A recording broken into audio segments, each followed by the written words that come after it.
In tax-free cash, text cash to 63232. Text costs £2 plus one standard network rate message. You can enter online at gbnews.com/win. Entries cost £2 or post your name and number to GB07 PO Box 8690 Derby DE1 9TT. UK only. Entrance must be 18 or over. Lines close at 5 p.m. on the 30th of August. Please check the closing time if listening or watching on demand. Good luck. Join me, Camilla Tominey, for a frank and honest discussion with those in power that cuts through the spin and gets to the heart of the issues shaping our nation. You haven't confirmed that you want to stand as leader, but you haven't ruled it out either. This report basically says that he's not fit to stand trial. Is he indecisive?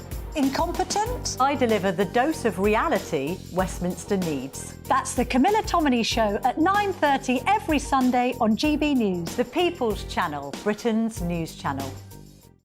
Hi there, I'm Michelle Dewberry and I'm going to take a second to tell you all about my show, Dubes & Co. We start off with the issues of the day. We then bring in both sides of the arguments. We get rid of the disrespect. And then you throw me into the mix. And trust me, I'll tell it exactly how it is. And then, of course, the magic ingredient, you at home. We mix it all together and what have we got, in my opinion, the best debate show in town. Monday to Friday, 6 till 7 on GB News, Britain's news channel. I'm Patrick Christie's. Every weeknight from 9, I bring you 2 hours of unmissable, explosive debate and headline-grabbing interviews. What impact has that had? We got death threats and the bomb threats on. As time passes, she could have said stump. You made my argument for me. My guest and I tackle the issues that really matter with a sharp take on every story. It went everywhere. Something practical could be done. Oh, I can become something different. Patrick Christie's tonight from 9 p.m. only on GB News, Britain's news channel. Welcome to State of the Nation, daily plunge into the stories shaping our country. I'm Jacob Rees-Mogg, and Monday to Thursday we bring you the insights, the facts, the truth about how our country is being governed. Because what happens in Downing Street matters down your street. Tune in to State of the Nation every Monday to Thursday, 8 to 9 o'clock. Only on GB News, the People's Channel, Britain's news channel.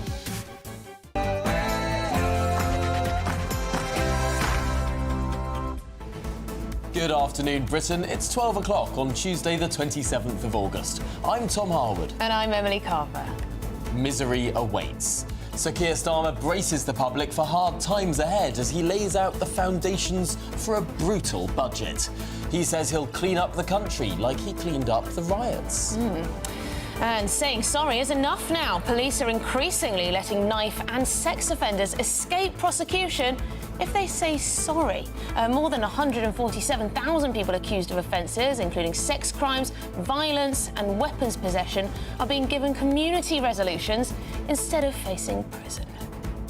And slumming it with rats and mould. Yes, soldiers on an RAF base in Oxfordshire are living in squalor amid leaking pipes, rat infestations, unreliable hot water and moulding shower rooms.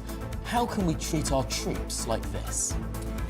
And perhaps some good news for you. You're going to be the one that saves me. The biggest British guitar band of the last 30 years, Oasis, are reforming after feuding brothers Noel and Liam Gallagher apparently made peace.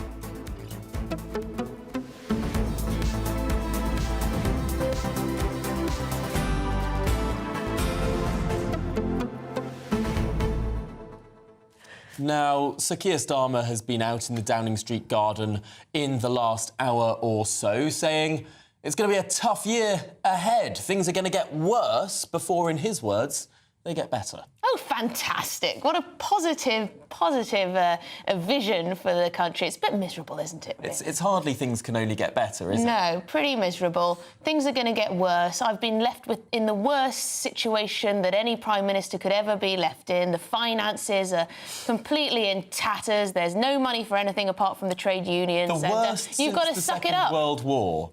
As in the equivalent state of the country now is being billions of dollars in debt to the Americans, losing, you know, the third of the world's surface that was once controlled by this country. Is it really equivalent? I mean, I can think of several government inheritances over the last 80 or so years that are pretty dire. I mean, in 1974, the country was only a year or two away from an International Monetary Fund bailout. Is he really suggesting that today is worse than 1974?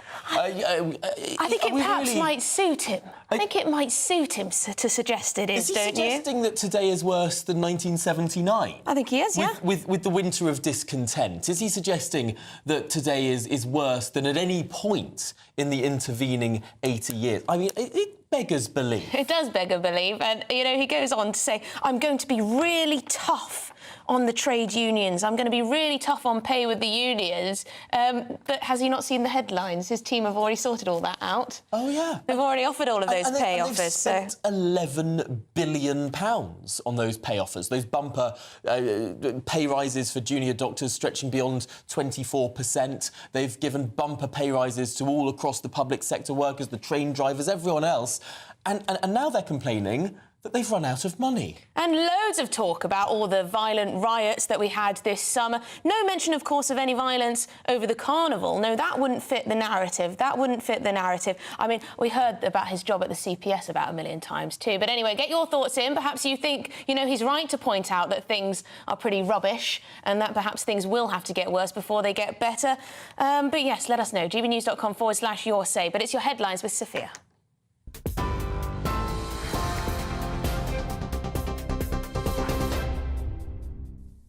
Emily, thank you. Good afternoon. It's just gone 12 o'clock. I'm Sophia Wensler in the GB newsroom. Your top story this hour. The Prime Minister has warned the October budget will be painful, but the country will have to accept short-term pain for long-term good.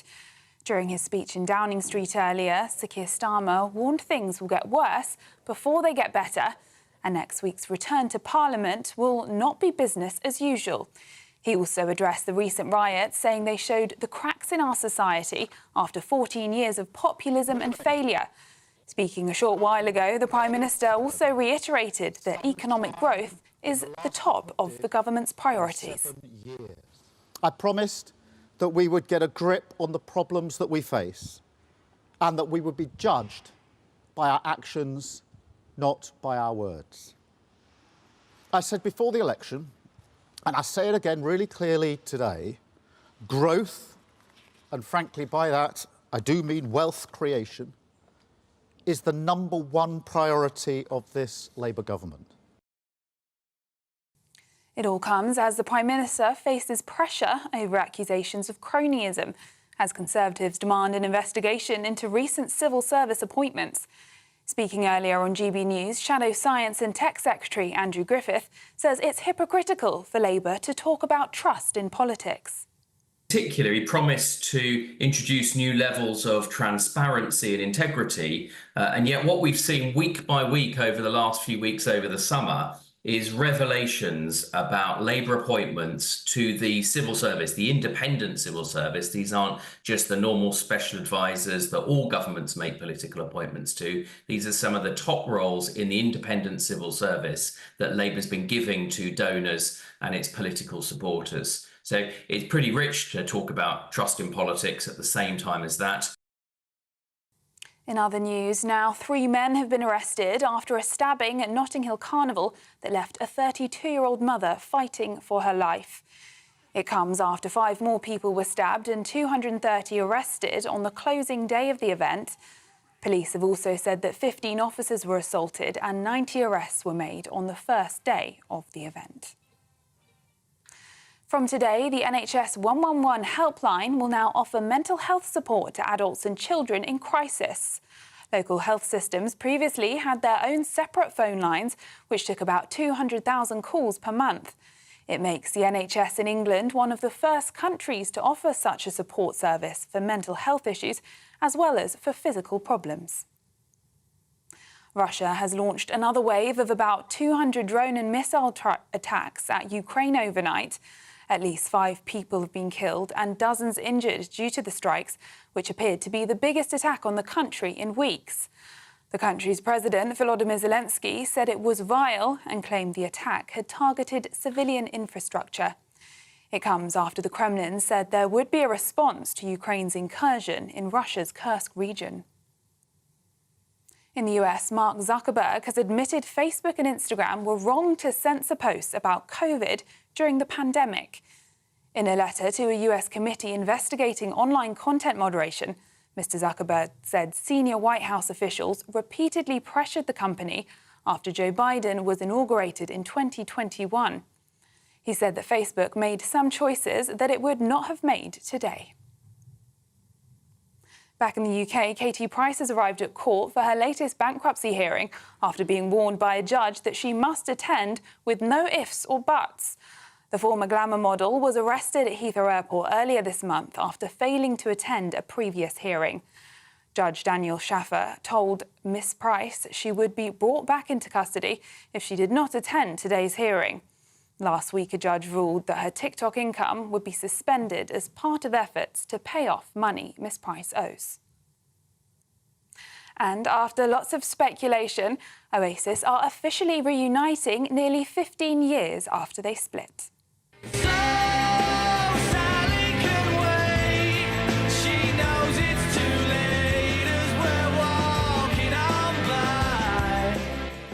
Liam and Noel Gallagher are getting back together for Oasis's long-awaited reunion with a worldwide tour in 2025. The Britpop band, who released their chart-topping album Definitely Maybe around 3 decades ago, announced a series of dates kicking off their tour in Cardiff. Local people in Manchester are excited about the news. Yeah, very excited. It's going to be interesting to see how long it lasts for, though, because you never know with those. Yeah, I'm really happy. I'm going to try for tickets on Saturday. Excited about it, but probably won't get tickets. I'm going to get me mum and dad to try and get on it for me as well, but yeah. I'm buzzing, I'm a massive Oasis fan. I've seen Liam Gallagher a few times, but together, man, it'll be sick, yeah. Those are the latest GB News headlines for now. I'm Sophia Wensler, more in half an hour. For the very latest GB News direct to your smartphone, sign up to News Alerts by scanning the QR code or go to gbnews.com/alerts.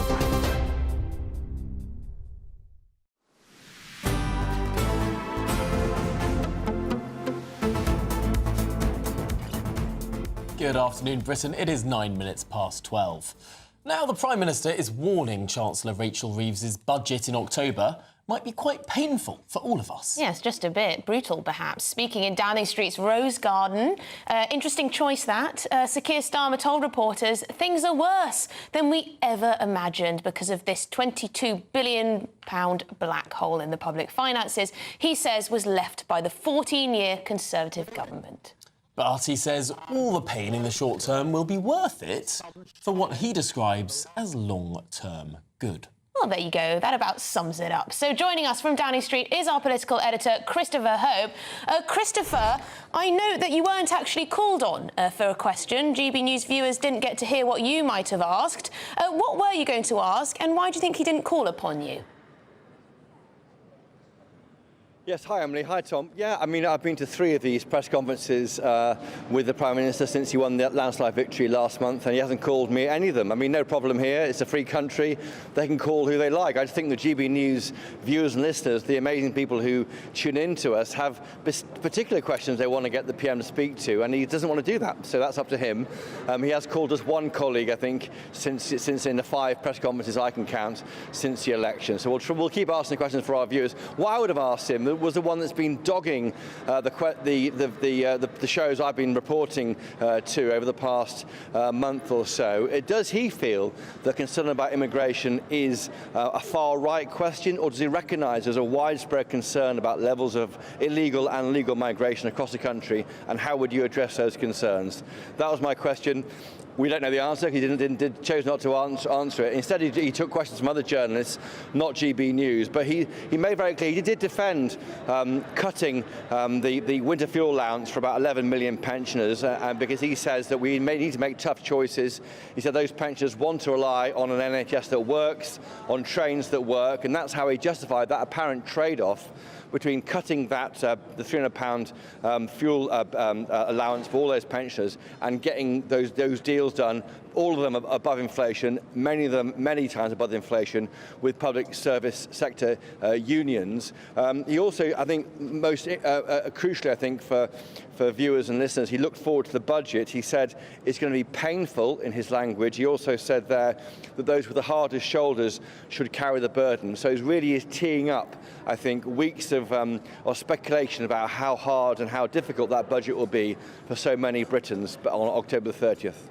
Now, there's a huge amount of speculation, Chris, over where the pain is going to fall. Of course, to some extent, the Labour Party, the government now, have boxed themselves in. They say they're not going to raise national insurance, income tax or VAT.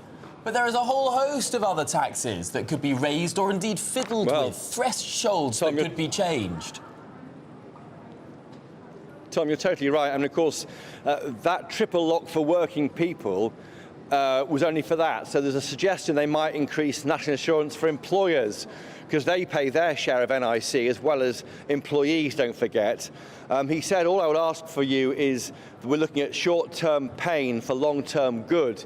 So maybe they might try and say we're going to increase taxes across these areas and then cut them before the election in 2028, 2029. But he was asked about this. He did say there's a triple lock for working people. So there is speculation here. They might try and push up the employers' side of that, as well as taxes on pensioners and savings, dividends and other areas of wealth, such as capital gains tax, increasing that from maybe 21% to as high as 40% to equalise that with income. But that's all to come. The PM here was setting the scene. I should say, by the way, it was never called the Rose Garden when I started out in journalism. It was called the Garden. It became the Rose Garden when David Cameron and Nick Clegg had their love-in back in 2010 after their coalition agreement. And that's really because the White House have a Rose Garden. I counted one rose bush in that garden. I'm just going to say it, one rose bush. Oh, really? So it shouldn't really be called the Rose Garden We've all been at all? watching The West Wing far too much. I think it's infected British political journalism. Christopher, it's a real shame you weren't able to put that question to the Prime Minister, because it's an important one and none of the other journalists touched that issue. So thank you very much indeed. Christopher Hope, our political editor. It's also a question that Keir Starmer has dodged in the past, so it would have been good. That's a shame, but he will persevere. He will persevere. Absolutely, tenaciously. But let's get more reaction now. We're joined by media commentator Paul Connew. Paul, this was an interesting pitch from an incoming Prime Minister. To some extent, he still sounded a bit like the leader of the opposition.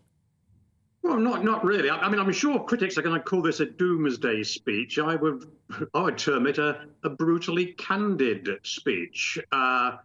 And I'm sorry that you didn't get to ask the question from GBNews, but compared to Rishi Sunak, Starmer takes many more questions and awkward questions. Sunak always gave the impression that he limited the number of questions and gave the impression he resented even being questioned. Is that true, Paul? Is that true? I mean, do you have any data to back that up? Did he take, four questions, whereas Keir Starmer takes 5?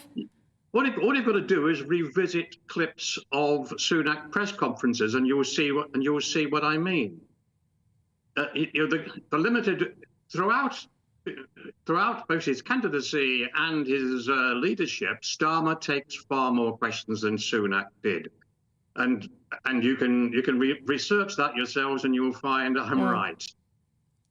Well, I'm sure that people will be able to remember back to Keir Starmer's own leadership campaign and the pretty tight media controls around that. But let's not dwell on that point of particular, because there is this interesting issue that was raised about all of these new political appointments to the civil service, whether it's the Treasury, the Cabinet Office, the Science Department, former Labour Party campaigners and donors getting positions, senior positions in the civil service. I want you to take a listen to how Keir Starmer, the Prime Minister, answered that question.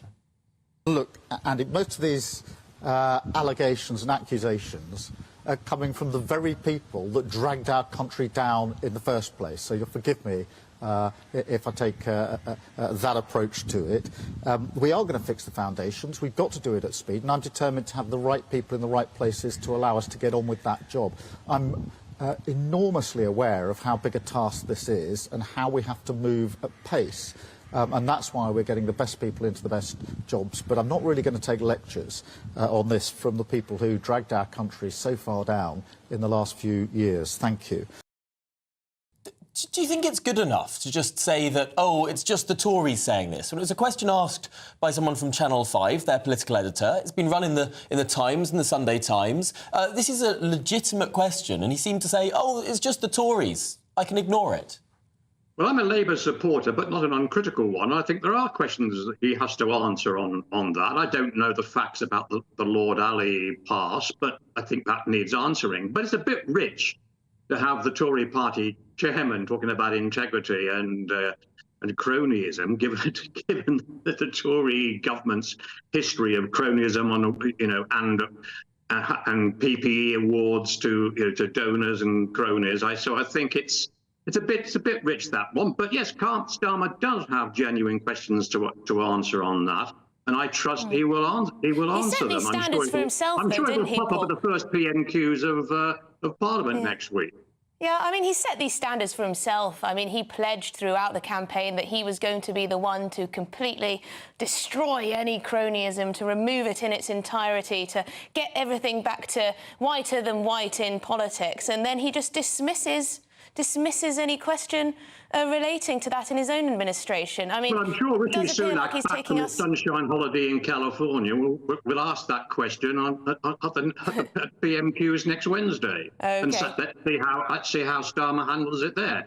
It is a legit question, but I think, as I say, I think it's a bit rich for the Tories to actually be screaming and shouting about integrity and cronyism with their history.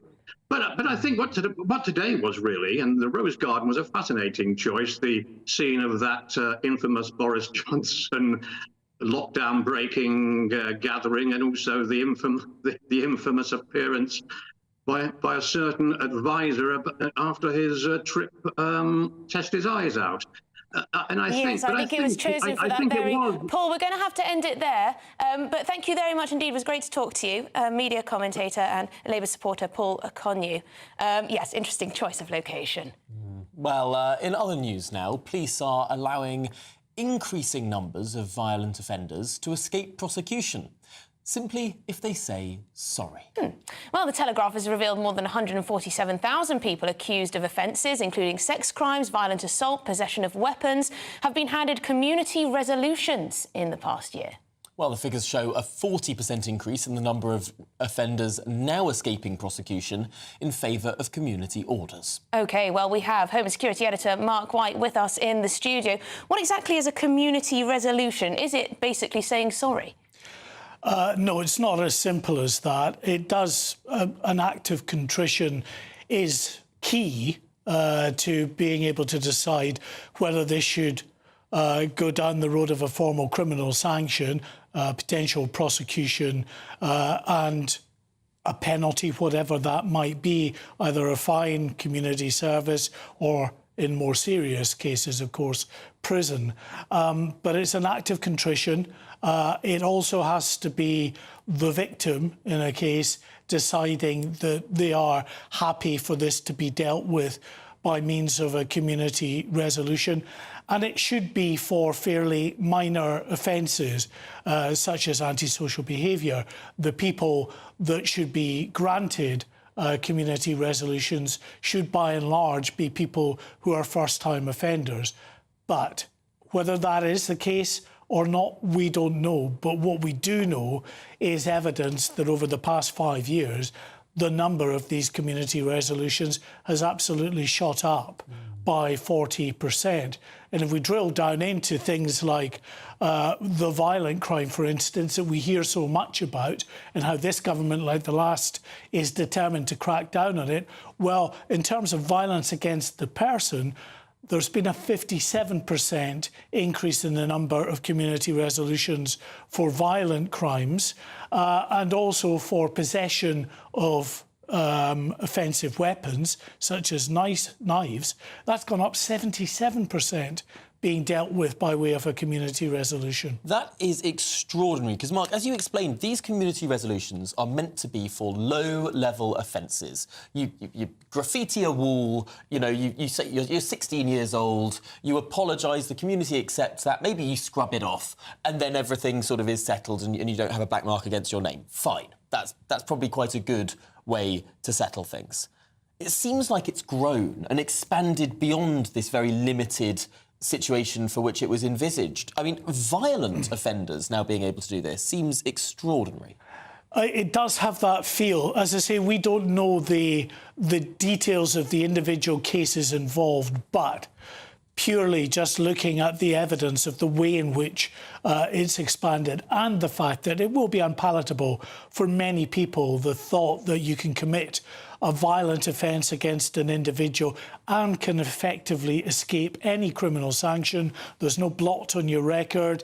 It is just dealt with by way of an agreement and an apology and an acceptance on the part of the victim. There will be many people that think, given the significant rise in violent crime, in particular knife crime, where we've seen in 8 force areas over the past year record levels of knife crime, including the Metropolitan Police, which has seen 14,000 knife-related offences in the past year, almost 15,000 in fact.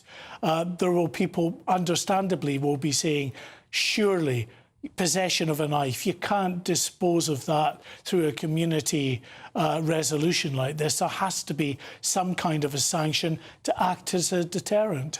Well, absolutely, and it's just another, I guess, a symptom of our broken criminal justice system at the moment, or at least extremely strained criminal justice system. There's also another story in the Times about how convictions through the courts for shoplifting are down 60% in the last decade, and we're always hearing about how shoplifting is at a record high. We'll talk about that a little bit later, I hope, because in response to the Telegraph story about these community resolutions, a Home Office spokesperson has said the following: this government recognises violence against women and girls as a national emergency. We expect police to treat all sexual offences with the seriousness it warrants. We have a mission to halve such appalling violence within the next decade by reforming the police response to these crimes and strengthening the entire criminal justice system to make sure that dangerous offenders are relentlessly pursued and victims are given the specialist support that they need. OK, well, this is Good Afternoon Britain. We're on GB News. Lots more coming up on today's show, including RAF bases. This is a GB News exclusive. Some of these bases where our troops are staying are practically unlivable. We'll have that next.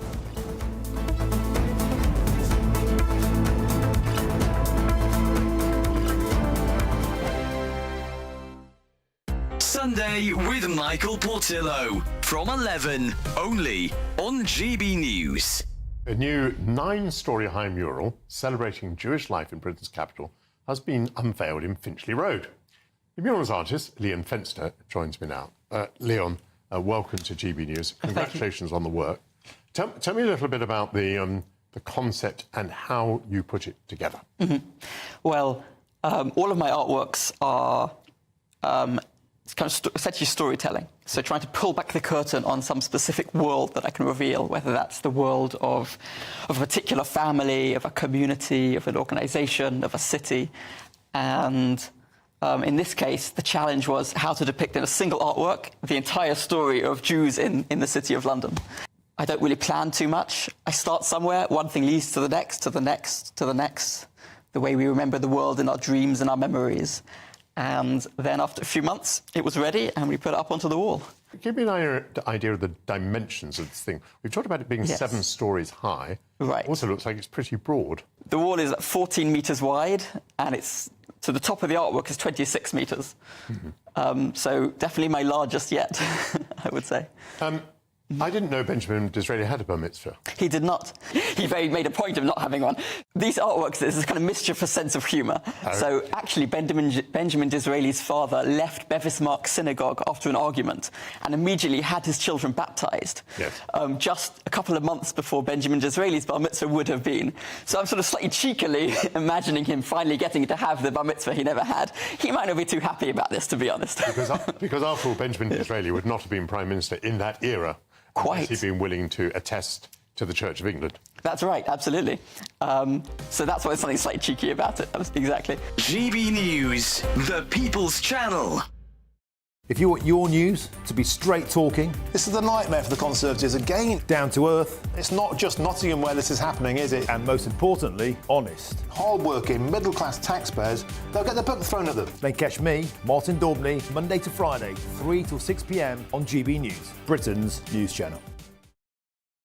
Join me, Neil Oliver, every Sunday night at 6 p.m. on GB News. And if an hour is not nearly enough for you, go to gbnews.com for special extended episodes online every Friday at 9 p.m, where we can truly get into the nitty-gritty of what's going on. GB News, Britain's news channel.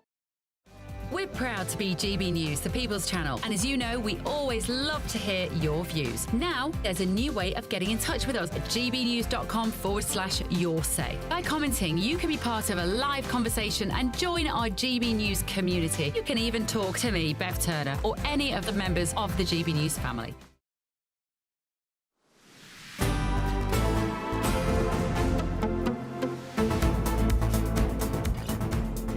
Good afternoon, Britain. It's 27 minutes past midday.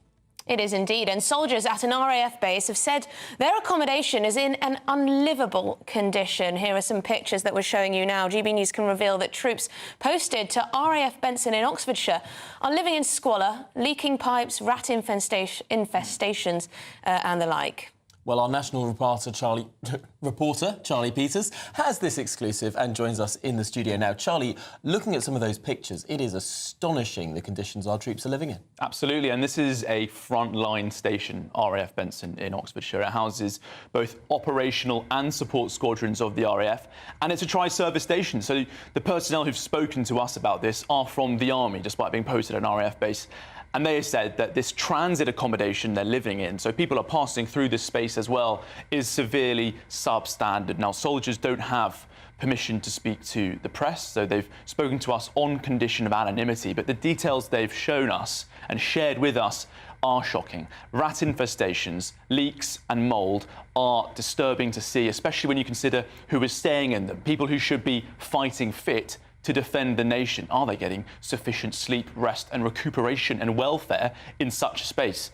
And the bigger question is, just how widespread is this issue? We know that there is a £4 billion backlog of repairs required for the military housing estate. Earlier this year, a girl was rushed to hospital because of an injury she sustained due to the mould in the military accommodation she was staying in. So what's been leaked to us from RAF Benson, perhaps not the best word to use considering those pipes are bursting in their accommodation, is just, I think, a small example of a much wider issue that's been going on in our military housing stock. And what can they do about it? Do they have, maintenance teams that they call and they're just not getting a decent response on this? Is it just years of neglect, a presumption that they'll just put up with it because they're dutiful people? What is this about? Well, it's about money, fundamentally, but also, surely, it's about will, because as many analysts have said to us when we've raised this story in the last day or so, there is a double standard here, perhaps, when we know that asylum seekers and people coming over on the channel are very quickly put up into plush hotels when there is insufficient accommodation for them. Soldiers, on the other hand, are dealing with mould and leaks and rat infestations. And on that, I think we're delighted to be joined now by Philip Ingram, a retired military intelligence colonel down the line. And Philip, seeing this footage from RAF Benson and hearing what you've heard about that so-called double standard that I think you raised with me, what's your reaction to seeing that footage from RAF Benson and some of the conditions that our troops are living in? Unfortunately, I'm not surprised. I joined the Army in 1984 and have lived in some quite good accommodation in different places, but some appalling accommodation in different officers' messes. Porta cabins in the middle of southern England, where you can see the light coming through between the gap between the roof and the walls. Rats running around, not uncommon. Mice, not uncommon. Mould in bathrooms and elsewhere, not uncommon, unfortunately. And nothing's been done about this. It was highlighted in a Labour Party look at service accommodation whilst they were in opposition last year. But it seems that with the cuts that are coming into government spending this year since they've got into power, that there's going to be even less money available to try and fix some of these issues. And Philip, you've told me yesterday that this has been a problem for successive governments. Do you have confidence that this will now be fixed, and with more information coming out about these dire accommodation situations? I've no confidence whatsoever that it's going to be fixed. You know, the MOD is very good at turning around and saying people are our most important asset. But actually, when you look at the investment that they put into looking after their people, whether it be accommodation, whether it be food, whether it be terms and conditions, every time you look at it, they seem to be being eroded more and more and more. You know, the new Minister for Defence, People and Veterans, Al Kearns, turned around and said that he could justify a 6% rise in accommodation charges, because I can speak from my own personal experience of families living in accommodation. That's a good deal. Well, I keep getting reports in my role as a co-founder of the Independent Defence Authority that there are reports of rat infestations, no hot water, no heating, mould, no electricity in accommodation blocks for days. And the Minister of Defence seems to be doing nothing about it. They say their hands are tied with the contracts that were signed many years ago.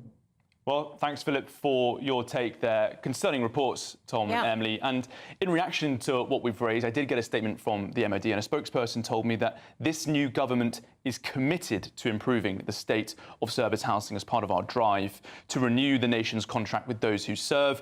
Our government's first King's Speech committed to the creation of a new Armed Forces Commissioner to be a strong, independent champion for service personnel and their families and help improve service life. A new commissioner, but perhaps not extra spending. We'll see how that all goes. Charlie, thank you so much for bringing us that story. Always a new commission or a new appointment or a new consultation. Nothing a new Quango can't solve. Nothing a new Quango can't solve at taxpayer expense, eh? And anyway, we're going to be moving on. We've got the headlines. I also want to say that Mark White is going to be back in at the top of the next hour to discuss some of the violence that we saw at Notting Hill Carnival. Keir Starmer didn't mention any of it. Of course he didn't. Sadiq Khan hasn't mentioned any of it either, but there was a lot of violence. We're going to get some more information on that for you. But let's get the headlines with Sophia.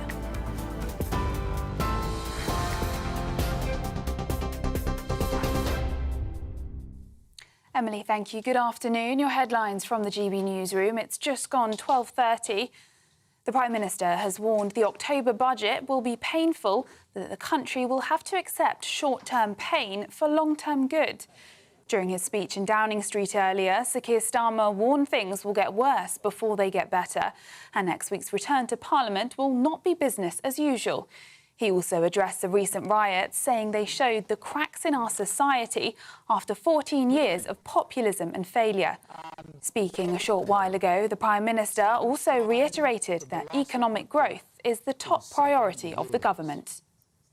I promised that we would get a grip on the problems that we face and that we would be judged by our actions, not by our words. I said before the election, and I say it again really clearly today, growth, and frankly by that I do mean wealth creation, is the #1 priority of this Labour government. 3 men have now been arrested over the stabbing of the 32-year-old mother at the Notting Hill Carnival, which left her in a critical condition. The woman was attending the family day of the carnival on Sunday with her young child when she was stabbed. The Met Police say it appears she became caught up in the middle of an altercation between 2 groups of men, but it's unclear if they were known to her. It comes after 5 more people were stabbed and 230 were arrested on the closing day of the carnival. And Mark Zuckerberg has admitted Facebook and Instagram were wrong to censor posts about COVID during the pandemic. In a letter to a US committee investigating online content moderation, Mr. Zuckerberg said senior White House officials repeatedly pressured the company after Joe Biden was inaugurated in 2021. He said that Facebook made some choices that it would not have made today. Those are the latest GB News headlines for now. I'm Sophia Wensler. More in half an hour. For the very latest GB News direct to your smartphone, sign up to News Alerts by scanning the QR code or go to gbnews.com/alerts.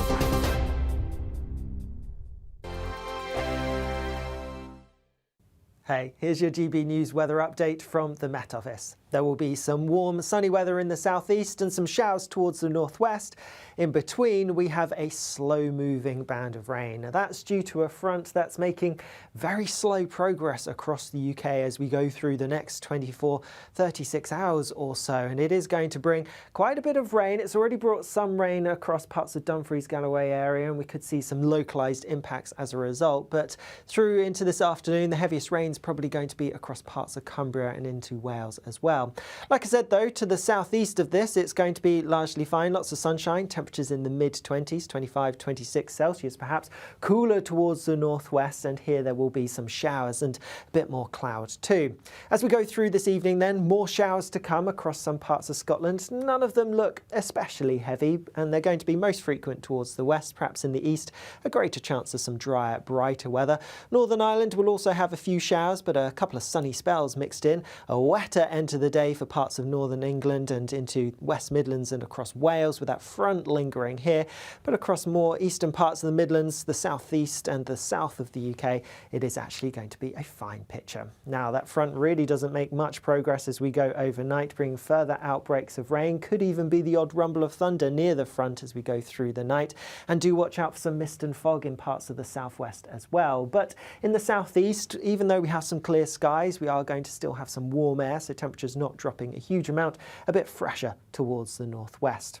Like I said, though, that front really doesn't go anywhere particularly quickly, and so we're going to see some further rain in similar areas as we go through tomorrow. So still across parts of northern England, parts of Wales, filtering a little bit further eastwards into more parts of the Midlands as we go through the day, but that rain's also breaking up. It is going to be hotter than today across parts of the southeast, with temperatures in the high 20s. The latest GB News travel. On the southbound side of the M1, a lane closure on the exit slip road to a broken down vehicle at Bedford and Milton Keynes South at 13. Traffic is coping well. Slow for the southbound side of the M1 though at junction 16 for Daventry through to 15A. There's a lane closure due to an accident. Southbound on the M1 is also a lane closure to a separate accident from 23A through to 23 for Loughborough. The southbound side of the M11, heavy traffic to an earlier broken down vehicle at junction 8 for Bishop Stortford, causing slow traffic even though all lanes have reopened on the exit slip road. And the anti-clockwise side of the M25, long delays to an earlier accident before the 27 M11 interchange. Delays remain to Brentwood at 28. And that's the very latest travel news. You can stay up to date throughout the day by visiting our website gbnews.com.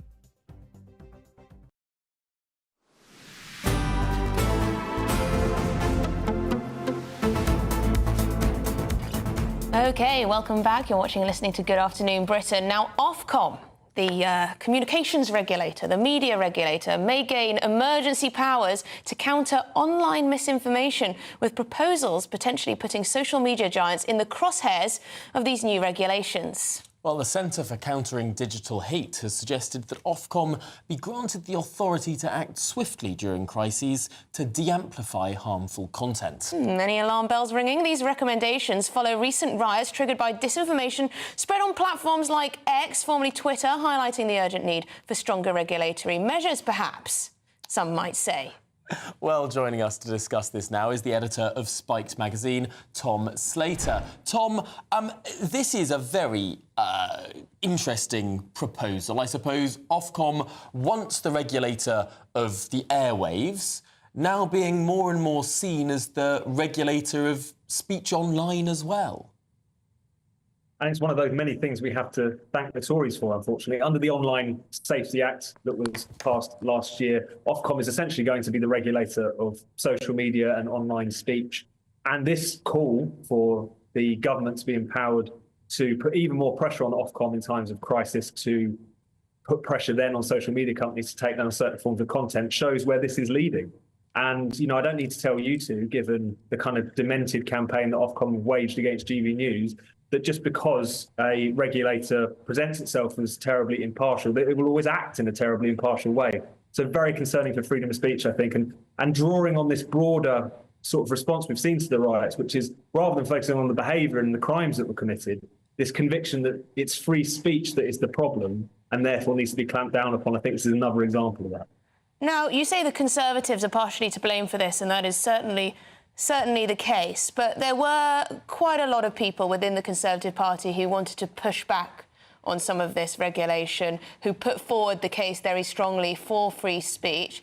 Do you sense there's that same element within the Labour Party, within the Labour government, that there are voices there who do care about free speech?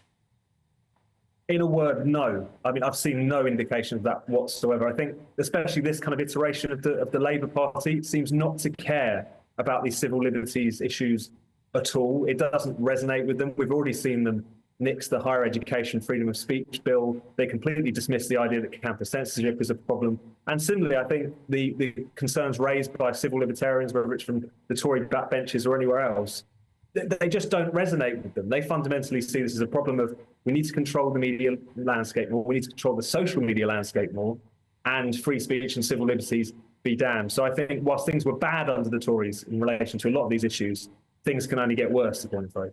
This is so interesting because it's only in the last 12 hours or so that we've seen a letter from Mark Zuckerberg, the owner of Meta, Facebook, Instagram, all the rest of it, who has written to a congressional committee on the Hill in Washington, D.C., saying he regretted the action that particularly Facebook took under the pressure from the Biden White House during the pandemic, clamping down on ironic content, on comedic content, on jokes about the pandemic, or even on posts about, for example, the lab leak theory, once seen as a crank conspiracy, now seen as a mainstream theory of the origin of the virus. I mean, in the context of Mark Zuckerberg, someone who was a big donor to left-wing politicians in the United States, now saying that actually he went too far in those years, it seems that the United Kingdom, rather than learning the lessons of that, is going in precisely the wrong direction. Absolutely. If anything, it wants to double down on what America has demonstrated is such a toxic and dangerous strategy. What we saw during COVID, particularly in America, but obviously it had ripple effects across social media in general, was effectively the government outsourcing censorship to the private sector, putting them under a lot of pressure, in constant contact with the social media companies. In Facebook's case, even being sent certain tweets, certain trends, and saying, is this something that we should clamp down upon? Is this something that we should censor? Sending that to the CDC and then essentially taking their orders from there. This is something that we really shouldn't repeat. And I think what we're seeing from Zuckerberg and other social media magnates is not necessarily a principled concern about freedom of speech, although you do get that in some quarters. I think they're starting to recognise that being invited to be the kind of de facto ministry of truth is a pretty raw deal for them, aside from anything else. They're the ones who are going to have to take the flak for essentially government decisions. Yeah, Tom, I completely get that, and I agree with you to a large extent. But these tech guys, they do have a lot of power, don't they? In some ways, they may have even more power than our elected politicians. In a lot of ways, they have all our data. They can potentially, if they wanted to, shape outcomes of elections by pushing certain material if they wanted to, affecting algorithms that people see. How do we hold these big tech giants to account? Well, I think the starting point always has to be that it should be about upholding our rights, not diminishing them. But the problem is that any government, any party who are interested in regulating tech, who are interested in this whole area, it's because they don't think these companies are going far enough. Whilst there is definitely kind of cause, I would say, to suggest to social media companies that if they're of a certain size, why should they be clamping down on perfectly legal speech, as has often been the case? The issue that we have to confront is that there is no party of government, certainly, which is making those kinds of arguments. So it really falls to us to try and put that pressure on them to not go along with what they're being demanded to go along with.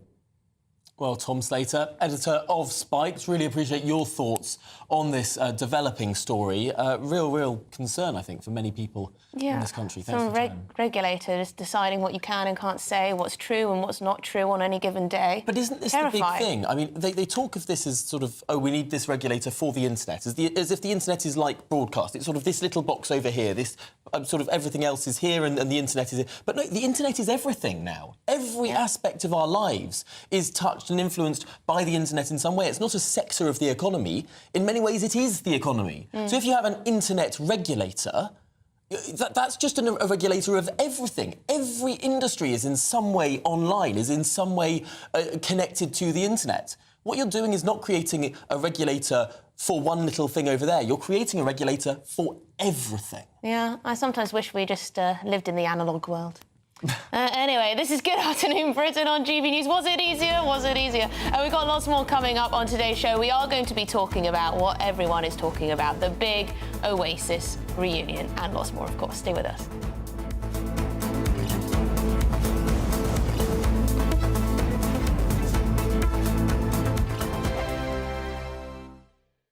This is GB News, Britain's news channel. Michael found the recipe for success without going to university.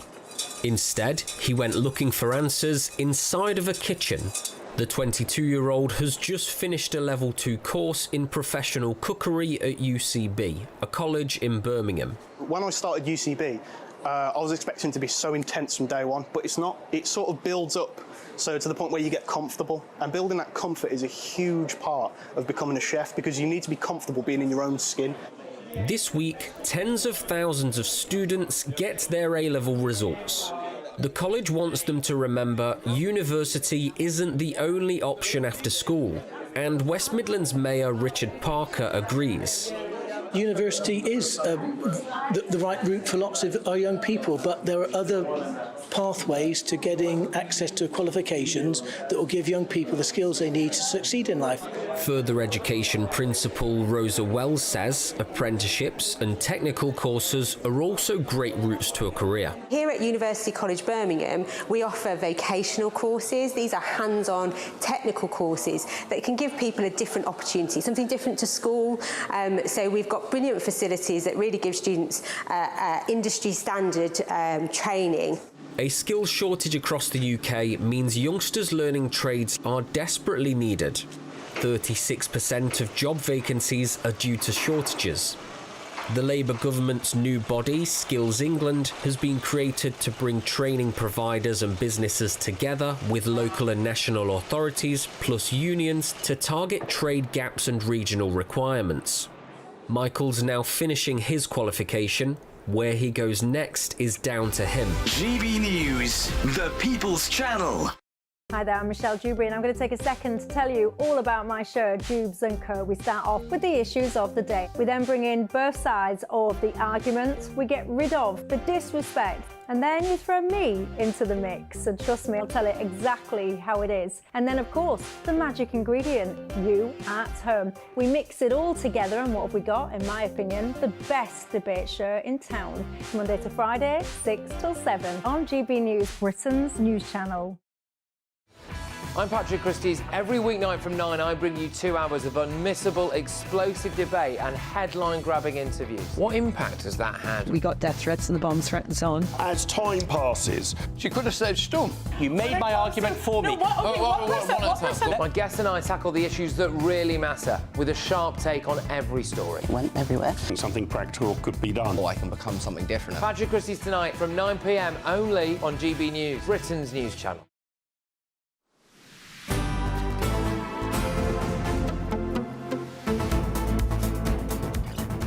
Good afternoon, Britain. Just coming up to 10 to 1. Yes, and after much speculation, Oasis are officially reuniting, if you hadn't heard. Nearly 15 years. 15 years after they split. Well, Liam and Noel Gallagher are coming together back for the band's long-awaited reunion, with 14 UK shows scheduled now for next summer. It's going to be very difficult, isn't it, to get tickets for this? The iconic Britpop group chart-topping album, Definitely Maybe, was released nearly 3 decades ago now, and they'll kick off their tour in Cardiff, making a highly anticipated return to the stage. There you go. Well, let's cross over to the northwest of England now with our reporter Sophie Reaper in Manchester, in many ways the spiritual home of Oasis. Sophie, this is a huge deal. It is indeed. It's the geographical and spiritual home of Oasis. Of course, the Gallagher brothers, born just a few miles down the road from here in Burnage. Where we are today, we're here at the Boardwalk nightclub. I don't actually believe it's open anymore, but back in the good old days, back in the 90s, it was the home of the Manchester music scene. Of course, the era that Oasis was born into. Now, this was where they actually, in fact, did their first ever gig. And if we would have come along to this, Tom and Emily, we would have paid £3 a ticket, which, according to the Bank of England, in these days would have cost £6.68. I have a feeling that people these days, if they're going to try for tickets come Saturday for this tour, they will be paying somewhat more than that. But whether or not the cost may not even be an issue for some people, I think what most people are concerned about is whether or not they can even get tickets. Of course, 14 tour dates, there will be thousands and thousands of tickets, but one would imagine that they will still be like absolute gold dust. Earlier on, we spoke to some people in Manchester to find out their concerns about obtaining tickets. I'm buzzing, me. I'm a massive Oasis fan. I've seen Liam Gallagher a few times, but together, man, I'll be sick, yeah. My boyfriend is very, very happy. He said it was... You're not that bothered? I don't care that much. It'd be great if you get tickets. Big fans? I'd say my brother definitely more so, but I'd try and get tickets to go. Thinking they might need some money. Do you reckon that's what it's for? No, you know, that's what my first thought was. And that is what the big question is. Are people going to be able to get tickets? I think it's likely that those tour dates will be added to. We've got 14. Will there be any more? That is the big question here today. That is the big question. Thank you so much, Sophie Reaper. You're in Manchester for us. Good stuff. Nice to hear what people are saying on the streets.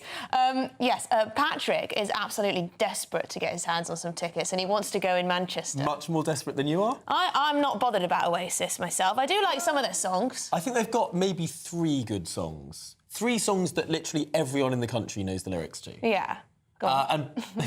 No, don't worry, we won't do that. No, we're not gonna have a sing-song live on television. Not gonna have a sing-song. No. Not gonna have a sing-song, but it will be interesting to see the two brothers back together.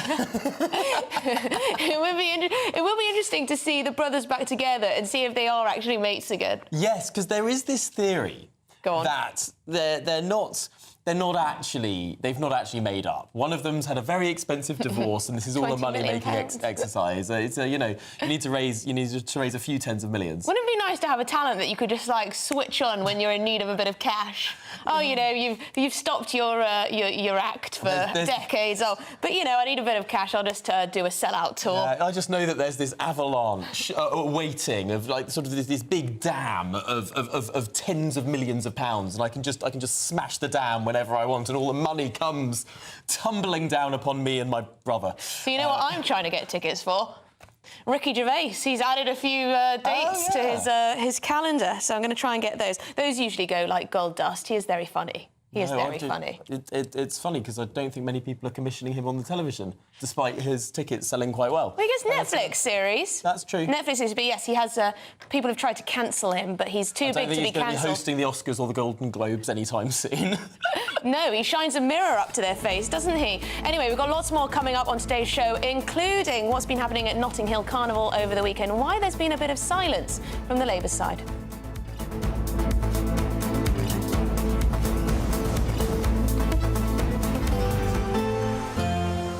A brighter outlook with Box Solar, sponsors of weather on GB News.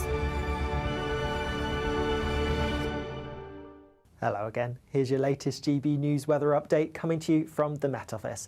A bit of rain to come through the next couple of days and a little bit of cloud at times too, but towards the southeast it's actually looking largely fine, and here it's going to be pretty hot because we are ahead of this frontal system that's lying across us, and it's this front that's brought a fair amount of rain and will continue to do so through this evening and overnight across parts of northern England, into the West Midlands, across Wales, maybe southwest England seeing a bit of rain too. Towards the northwest there'll be some showery rain around, and some of this could be a little bit on the heavy side across parts of Scotland, but in the southeast here it's staying largely dry. We have some warm air, and so temperatures here not dropping a huge amount despite the fact that there will be some clear skies. So a pretty fine start for much of the Midlands, parts of East Anglia and southern southeastern England on Wednesday morning. Across the southwest, watch out for some mist and fog patches and a bit of rain around too. Also some rain for parts of Wales and northwest England first thing, and some further showery rain feeding into western parts of Northern Ireland and western parts of Scotland as well. Further east across both of Scotland and Northern Ireland, it's looking drier, although there could be some showery bursts around. More showery rain then feeding its way across parts of Northern Ireland and western Scotland as we go through the day, and we still have a front lingering across some parts of northern England, pushing into the Midlands perhaps, albeit this front doesn't look like it will bring much widespread rain.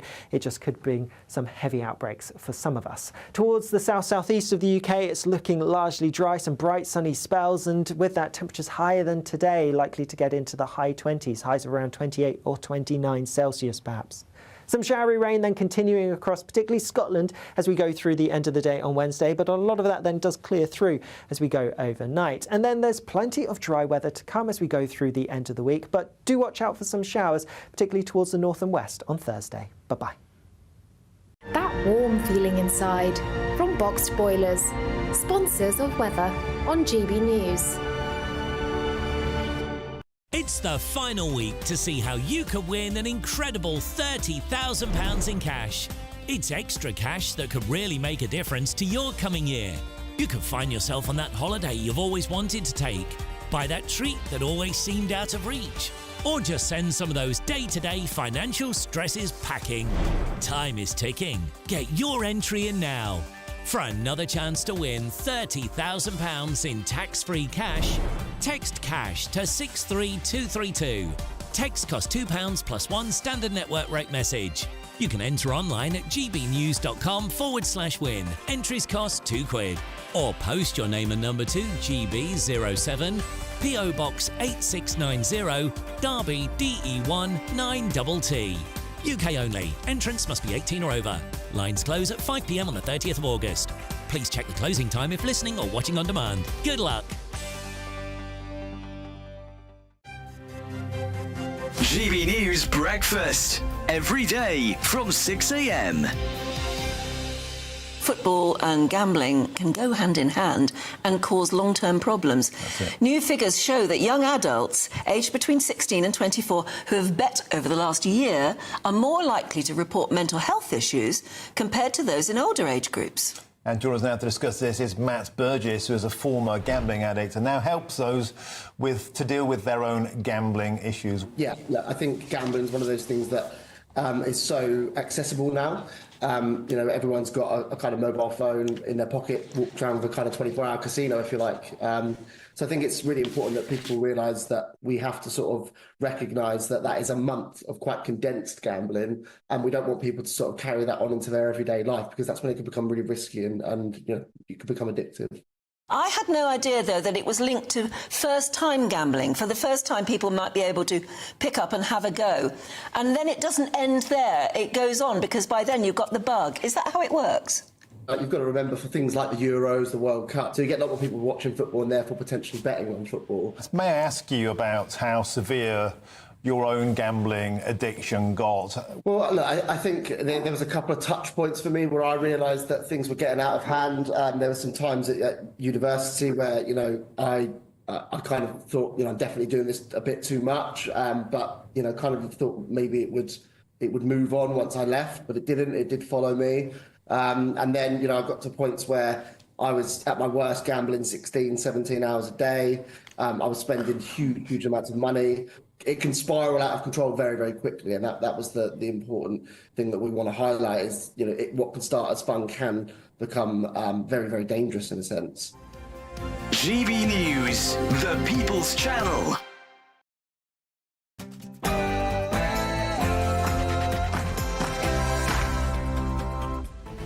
Good afternoon, Britain. It's 1 o'clock on Tuesday, the 27th of August. I'm Emily Carver. And I'm Tom Harwood. Misery awaits. Sir Keir Starmer braces the public for hard times ahead as he lays the foundations for what could be a brutal budget. He says he'll clean up the country like he cleaned up the riots. Is saying sorry enough? Police are increasingly letting knife and sex offenders escape prosecution if they say sorry. With more than 147,000 accused of offences including sex crimes, violence and weapons possessions now being given community resolutions instead of facing prison. Just say sorry. And have shoplifters been emboldened as the number of shoplifters punished by police falls by a staggering 98%? Shopkeepers say the lack of enforcement has led thieves to think they will not be held responsible for their actions. You're going to be the one that saves me. The biggest British guitar band of the last 30 years, Oasis, are reforming and, after the feuding brothers Noel and Liam Gallagher, make peace. But will it last?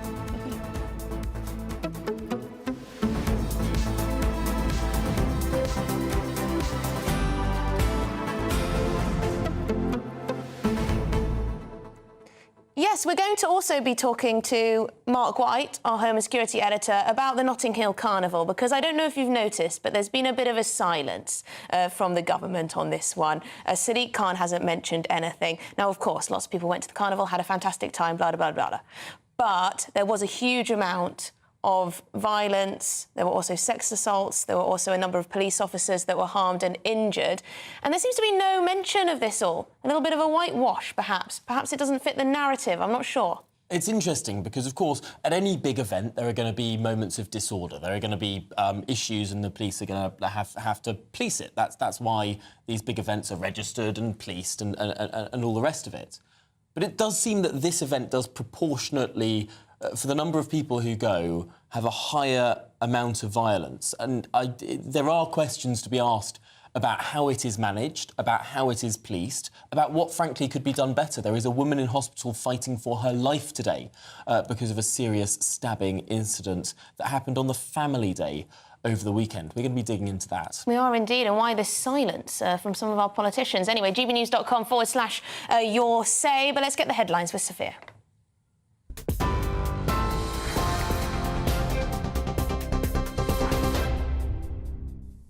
Tom, Emily, thank you. Good afternoon. I'm Sophia Wensler with your headlines at just after 1 o'clock. The Prime Minister has warned the October budget will be painful, but that the country will have to accept short-term pain for long-term good. During his speech in Downing Street earlier, Sir Keir Starmer warned things will get worse before they get better, and next week's return to Parliament will not be business as usual. He also addressed the recent riots, saying they showed the cracks in our society after 14 years of populism and failure. Speaking a short while ago, the Prime Minister also reiterated that economic growth is the top priority for the government. I promised that we would get a grip on the problems that we face and that we would be judged by our actions, not by our words. I said before the election, and I say it again really clearly today, growth, and frankly by that I do mean wealth creation, is the #1 priority of this Labour government. It all comes as the Prime Minister faces pressure over accusations of cronyism as Conservatives demand an investigation into recent civil service appointments. Speaking earlier on GB News, Shadow Science and Tech Secretary Andrew Griffith says it's hypocritical for Labour to talk about trust in politics.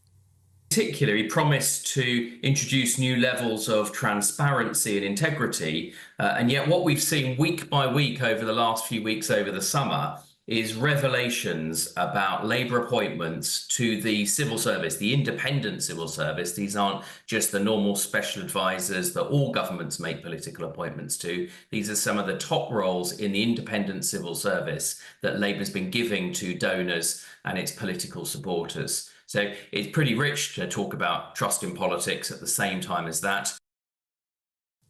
In other news, 3 men have now been arrested over the stabbing of a 32-year-old mother at the Notting Hill Carnival, which left her in a critical condition. The woman was attending the family day of the Carnival on Sunday with her young child when she was attacked. The Met Police say it appears she became caught up in the middle of an altercation between 2 groups of men, but it is unclear if they were known to her. It comes after 5 more people were stabbed and 230 were arrested on the final day of the Carnival. From today, the NHS 111 helpline will now offer mental health support to adults and children in crisis. Local health systems previously had their own separate phone lines, which took about 200,000 calls per month.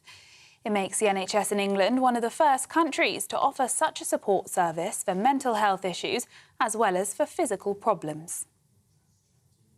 Russia has launched another wave of about 200 drone and missile attacks at Ukraine overnight. At least 5 people have been killed and dozens injured due to the strikes, which appear to have been the biggest attack on the country in weeks. It comes after the Kremlin said there would be a response to Ukraine's incursion in Russia's Kursk region. Meanwhile, Ukraine's President Volodymyr Zelensky said it was vile and claimed the attack had targeted civilian infrastructure. Mark Zuckerberg has admitted Facebook and Instagram were wrong to censor posts about COVID during the pandemic.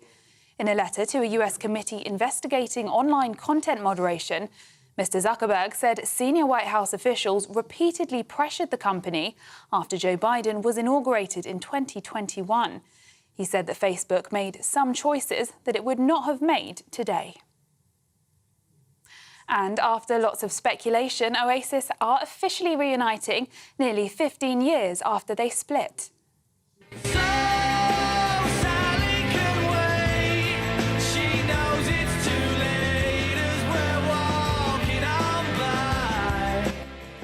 Liam and Noel Gallagher are getting back together for Oasis's long-awaited reunion with a worldwide tour in 2025. The Britpop band, who released their chart-topping album Definitely Maybe around 3 decades ago, announced a series of dates, kicking off their tour in Cardiff. Local people in Manchester are excited about the news. Yeah, very excited. It's going to be interesting to see how long it lasts for, though, because you never know with those. Yeah, I'm really happy. I'm going to try for tickets on Saturday. Excited about it, but probably won't get tickets. I'm going to get my mum and dad to try and get on it for me as well, but yeah. I'm buzzing, I'm a massive Oasis fan. I've seen Liam Gallagher a few times, but together, man, it'll be sick, yeah. Those are the latest GB News headlines for now. I'm Sophia Wensler, more in half an hour.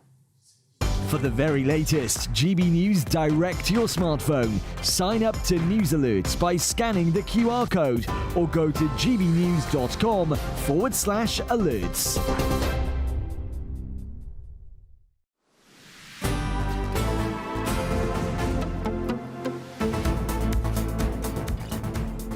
Good afternoon, Britain. It is 8 minutes past 1.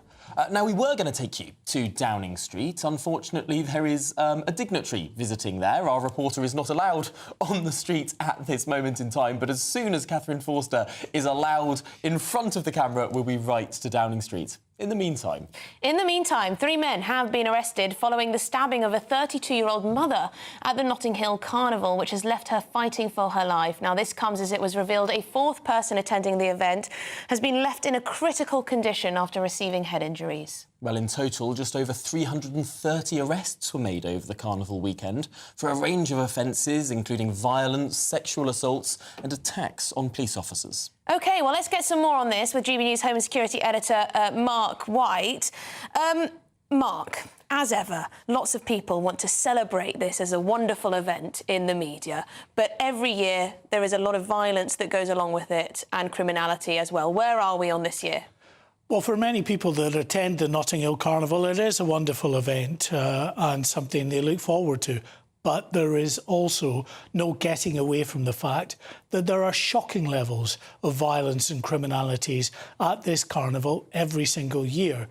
This year, 330 arrests, as you said, 10 stabbings or slashings, 1 instance of corrosive substance being thrown over people, 4 individuals, 4 people now in critical condition, fighting for their lives in hospital, and they include a mother, a 32-year-old woman who was with her young child when she got caught up in the middle of a gang fight, gang warfare, really, 2 feuding sides, and she got stabbed as these 2 gangs tried to reach each other. All the more shocking because this happened on Sunday. And for those that know Carnival, Sunday is billed as Family Day. It's the day when, out of the 2 days, you have lower levels of criminality. You still have criminality, though. And on that day, 104 people were arrested and 3 people in total were stabbed. So there are some serious issues that come up year after year. And in fact, this year was worse than last year, which was a particularly bad year, with 270 arrests and 8 people stabbed. This year, we had 10 people stabbed or slashed, and that acid attack as well. And what we've had in the day now since Carnival ended is a complete absence of any condemnation coming from any politician, be it in the mayor's office, i.e. the mayor, Sadiq Khan. In fact, we can show you the tweet that he put out, or the posting that he put out on X over the weekend, in which he praised the Carnival. Hopefully we've got that post, have we? Sadiq Khan, his tweet. He put out a very appraising message, didn't he? A very positive message about how wonderful the Carnival is. There we go, there we go. And saying, you know, clearly a joyous event that brings communities together. He wants to, of course, accentuate the positive. But he has said nothing about the fact that 50 of he's responsible for policing in the capital, 50 of his police officers were injured in incidents during the 2 days of Carnival. 330 people arrested, 4 people in his capital city fighting for their lives in hospital after those spate of stabbings. No word on that, and no word from any Labour politician now in government, of course. Nothing from the Home Secretary, nothing from the Communities Minister, or indeed the Prime Minister at his news conference again today, where he is telling us how tough he is, how determined he is to end the violence that we saw afflicting so many of our towns and cities during that period of the riots. Quite right, you want to get to grips with that. But you can't have one rule where you come forward and you condemn utterly the violent scenes that are playing out on our streets and then not apply that same measure to a carnival that has just seen a particularly violent weekend, I would say. I think you put that very well, but why are they turning a blind eye or appearing to turn a blind eye? Why do they find it so difficult to condemn violence when it's at the Notting Hill Carnival? Well, I think this gets to the heart of why so many people across the country are very frustrated with where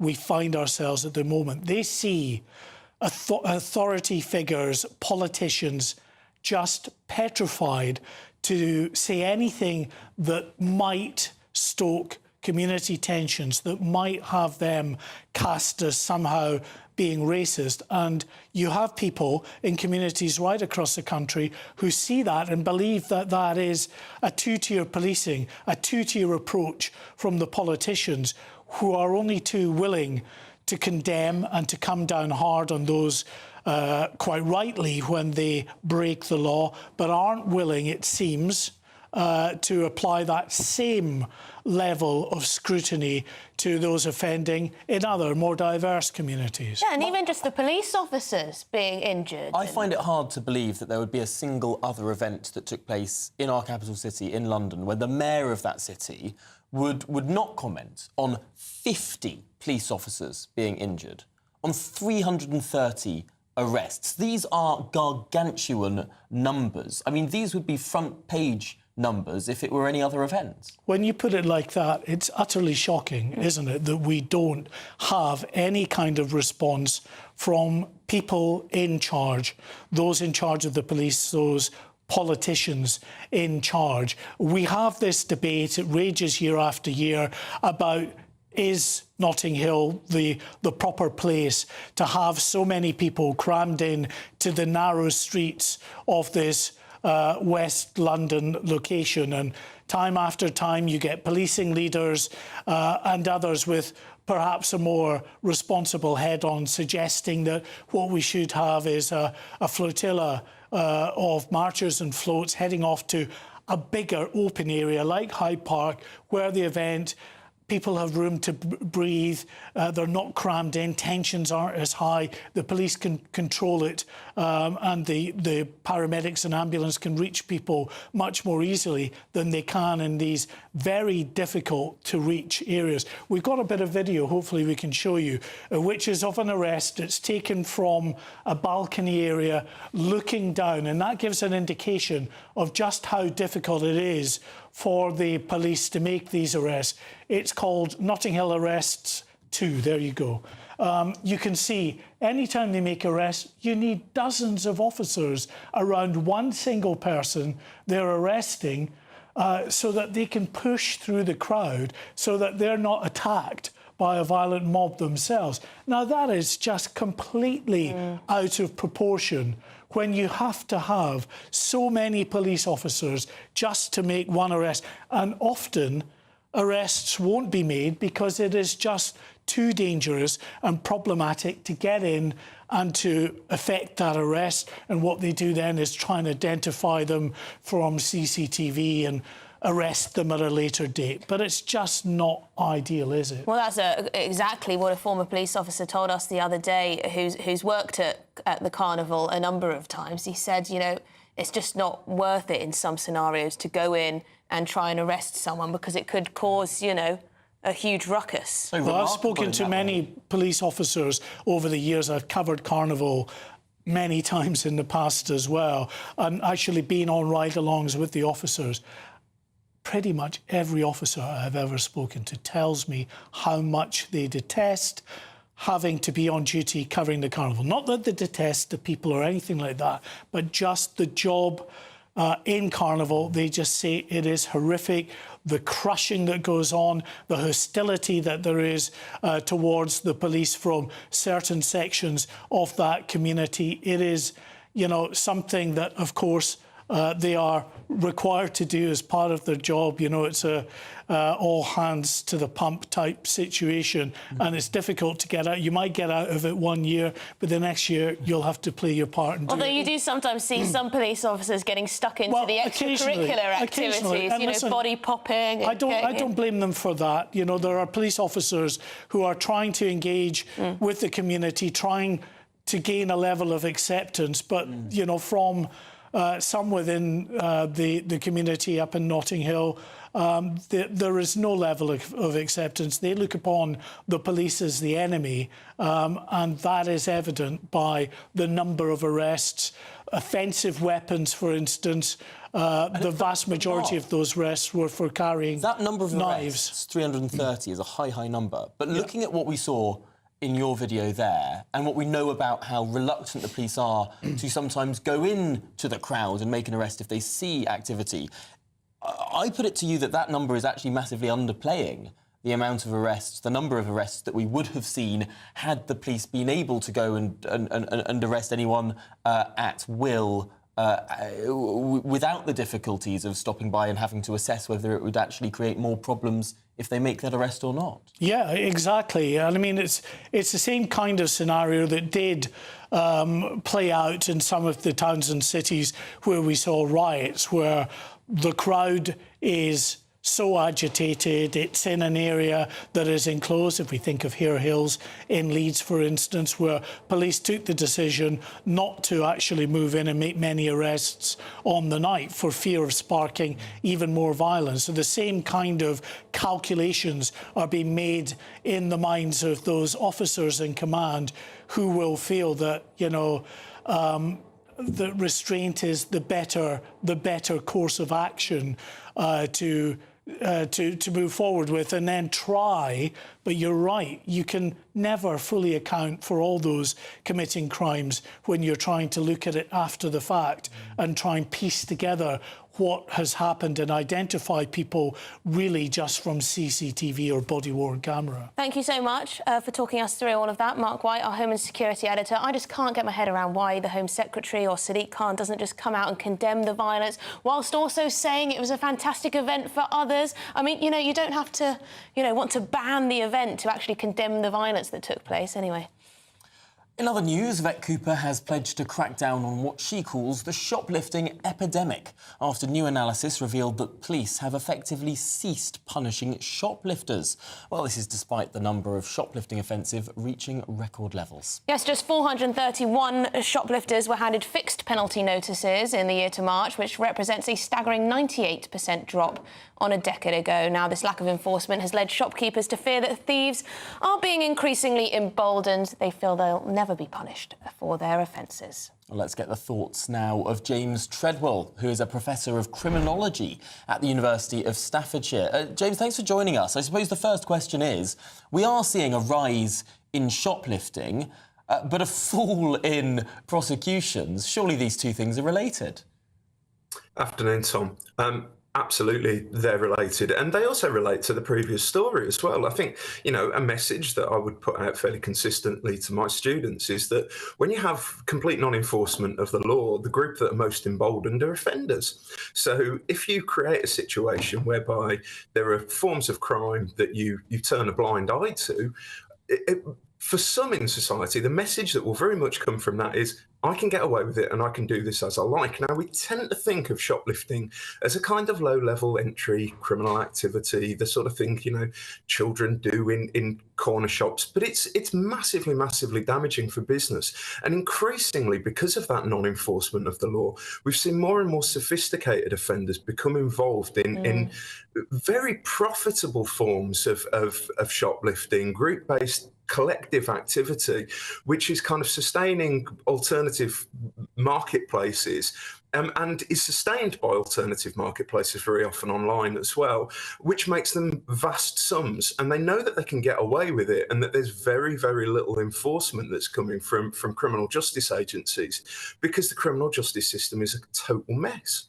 Well, James, it's almost like raising a child. If they get away with one thing, they'll continue to stretch the boundaries and do more and more wrongdoing. But when people talk about shoplifting, there are people who like to say, well, the only reason people are shoplifting is because they're in desperate need of food, they're starving, they've got a child that they need to feed, and the rest of it is all down to austerity and the economic situation. But it is gangs, isn't it? It is people who are doing this almost professionally now. Yeah, there are different forms of shoplifting. So a large amount of shoplifting as well is to essentially pay for intravenous drug use very often, and addiction to heroin and crack cocaine. So those that will do that will steal consistently and frequently when they're at liberty, and do so, you know, time after time after time, very often targeting consumables that can be resold very, very quickly. You know, and we've got to a stage in the UK now where we put security tags and boxes around packs of Lurpak. It means that those items are very much there. That's one form of shoplifting, and there will be some people who are shoplifting essentially because they can't now get access to goods that they used to be able to afford. There will be some, but that isn't the main driver, I don't think, at all. I think a great deal of shoplifting now does involve gangs of organised offenders that essentially know that, you know, they're only going up against the forces of, and this is the other aspect, big business, because if they target smaller and independent retailers who have less ability to employ security and so on, they can do that with very little consequence. Therefore, they're moving into areas and locations that they haven't traditionally gone to, and committing offences almost with impunity, and making large sums of money while doing it.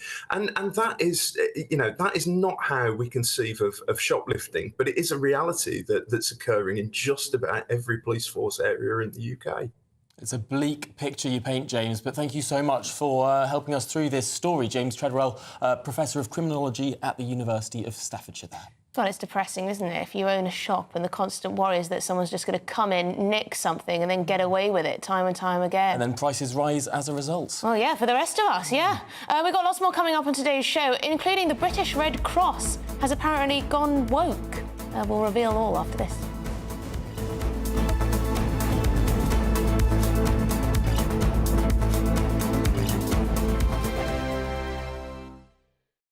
This is GB News, Britain's news channel. I want to see a flagpole, and I want to see the Union Jack when it's necessary. I must say I don't want to see some other flags, maybe, but that's my opinion. I'm one of the. I mean, I'm classed as a dinosaur. I'm an oldie, so you know, I go for what I want to know. Well, you're not a dinosaur in our books. What would you say to the people who were complaining about the Union flag and saying that it's a sign of national? What's your response to them? Well, in this village, best thing is for them to get out of it. I'm being quite blunt. That's how I feel. I've lived in this village 60-odd years, 62 years, nearly 63 years. We've never had this problem. In our early days, we all helped each other. No one went against anybody. We agreed things. We used to have meetings up the village hall, as it was then.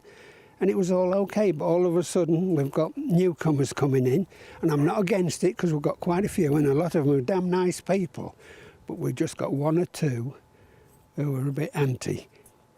And you know, they don't do nothing much for the village, but they soon put the spoke in when we want to do something like that.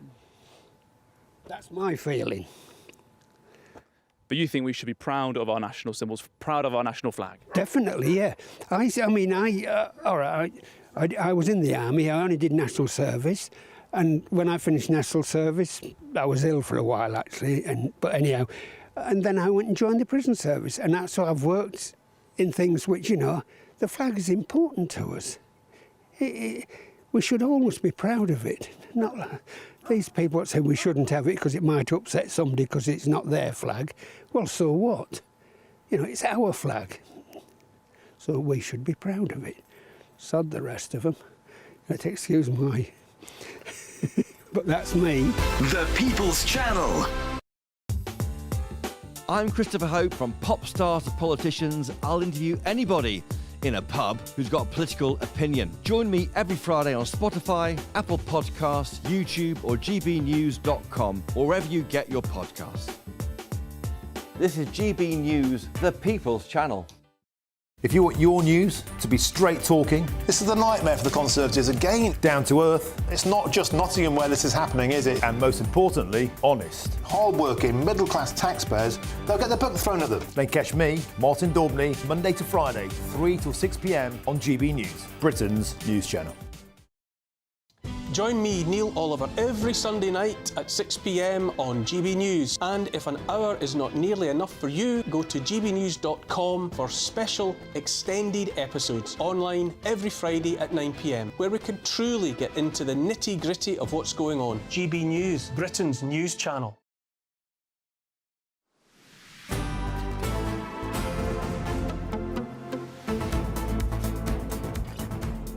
Good afternoon, Britain. It's 27 minutes past 1. Yes, and the British Red Cross is facing quite a bit of backlash. Why? Because it's published a new inclusive language guide, which critics say prioritises political correctness over its core mission. Well, the guide advises staff to avoid traditional terms like ladies and gentlemen and maiden name in favour of more inclusive language. Is maiden name sexist? I don't know. Or belittling? Belittling, perhaps. Critics, including politicians and members of the public, argue the charity has been hijacked by political extremists, distracting it from its humanitarian focus with unnecessary and divisive changes. Well, joining us now is the head of campaigns at the Taxpayers Alliance, Elliot Keck. And Elliot, of course, you're from the Taxpayers Alliance. This is important because the Red Cross receives quite a bit of taxpayer money. Yeah, you're absolutely right, Tom. Obviously, this is not a public sector organisation. It's not a quango. It's not a ministerial department. It's a independent charity, but it does receive an absolutely huge amount of its budget from taxpayers. It's about £400 million over the last 5 years. It normally averages somewhere around a quarter of its budget every year from taxpayers. So what it does with that money is, of course, very important. And the British Red Cross does an extraordinary amount of very, very important work, and it is generally deserving of those taxpayer receipts. But I think what was revealed today in the Daily Mail is worrying. It does show that there is a potential takeover by some extreme forces inside the organisation.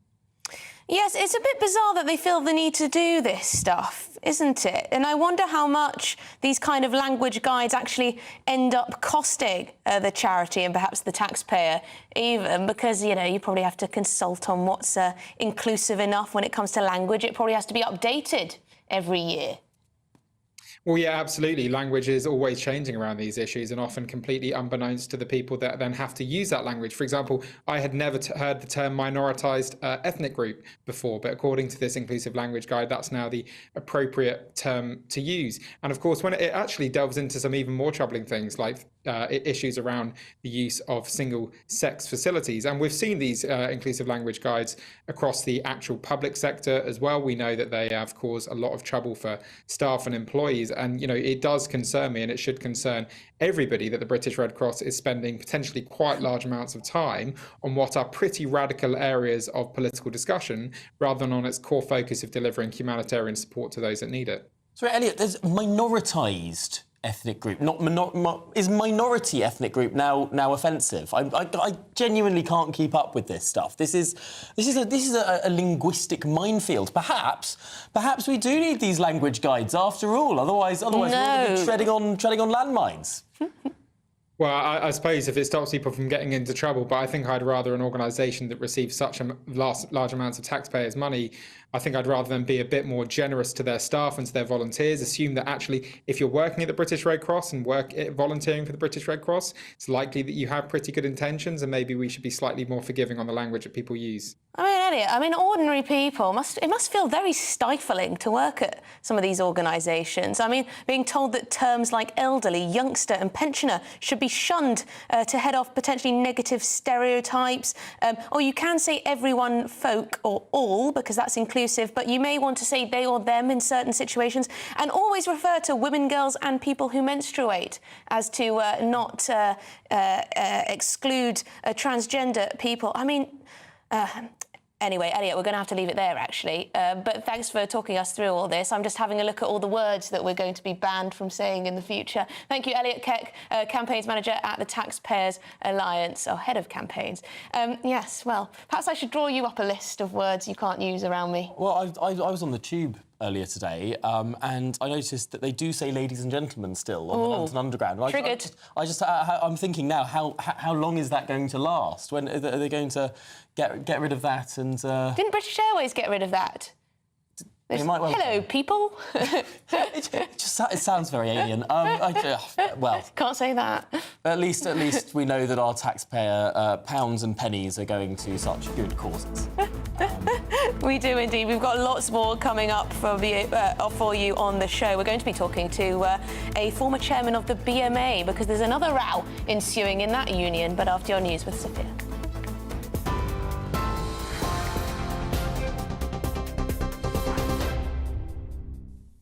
Tom, Emily, thank you. Good afternoon. Your headlines from the GB newsroom at 1:34. The Prime Minister has warned October's budget is going to be painful during his speech in the Downing Street Rose Garden. Sir Keir Starmer warned things will get worse before they get better, and next week's return to Parliament will not be business as usual. He also addressed the recent riots, saying they showed the cracks in our society after 14 years of populism and failure. Speaking a short while ago, the Prime Minister also reiterated that economic growth is the top priority of the government. I promised that we would get a grip on the problems that we face, and that we would be judged by our actions, not by our words.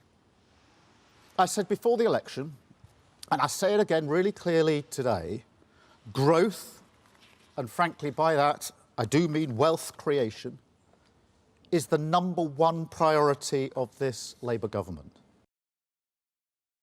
In other news, 3 men have now been arrested over the stabbing of a 32-year-old mother at the Notting Hill Carnival, which left her in a critical condition. The woman was attending the family day of the carnival on Sunday with her young child when she was stabbed. The Met Police say it appears she became caught up in the middle of an altercation between 2 groups of men, but it is unclear if they were known to her. It comes after 5 more people were stabbed and 230 were arrested on the final day of the carnival. And Mark Zuckerberg has admitted Facebook and Instagram were wrong to censor posts about COVID during the pandemic. In a letter to a US committee investigating online content moderation, Mr. Zuckerberg said senior White House officials repeatedly pressured the company after Joe Biden was inaugurated in 2021. He said that Facebook made some choices that it would not have made today. Those are the latest GB News headlines for now. I'm Sophia Wensler, more in half an hour. For the very latest GB News direct to your smartphone, sign up to News Alerts by scanning the QR code or go to gbnews.com/alerts. Cheers Britannia Wine Club proudly sponsors the GB News Financial Report. And here's a quick snapshot of today's markets. The pound will buy you $1.3217 and €1.1843. The price of gold is £1,901 and 76 pence per ounce. And the FTSE 100's at 8,357 points. Cheers Britannia Wine Club proudly sponsors the GB News Financial Report. Hey, here's your GB News weather update from the Met Office. There will be some warm, sunny weather in the southeast and some showers towards the northwest. In between, we have a slow-moving band of rain. Now, that's due to a front that's making very slow progress across the UK as we go through the next 24, 36 hours or so. And it is going to bring quite a bit of rain. It's already brought some rain across parts of Dumfries, Galloway area, and we could see some localised impacts as a result. But through into this afternoon, the heaviest rain's probably going to be across parts of Cumbria and into Wales as well. Like I said, though, to the southeast of this, it's going to be largely fine. Lots of sunshine, temperatures in the mid-20s, 25, 26 Celsius, perhaps cooler towards the northwest. And here there will be some showers and a bit more cloud too. As we go through this evening, then, more showers to come across some parts of Scotland. None of them look especially heavy, and they're going to be most frequent towards the west, perhaps in the east.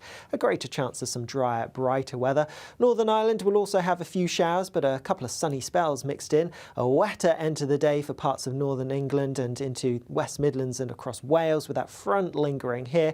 But across more eastern parts of the Midlands, the southeast and the south of the UK, it is actually going to be a fine picture. Now, that front really doesn't make much progress as we go overnight, bringing further outbreaks of rain. Could even be the odd rumble of thunder near the front as we go through the night. And do watch out for some mist and fog in parts of the southwest as well. But in the southeast, even though we have some clear skies, we are going to still have some warm air, so temperatures not dropping a huge amount, a bit fresher towards the northwest.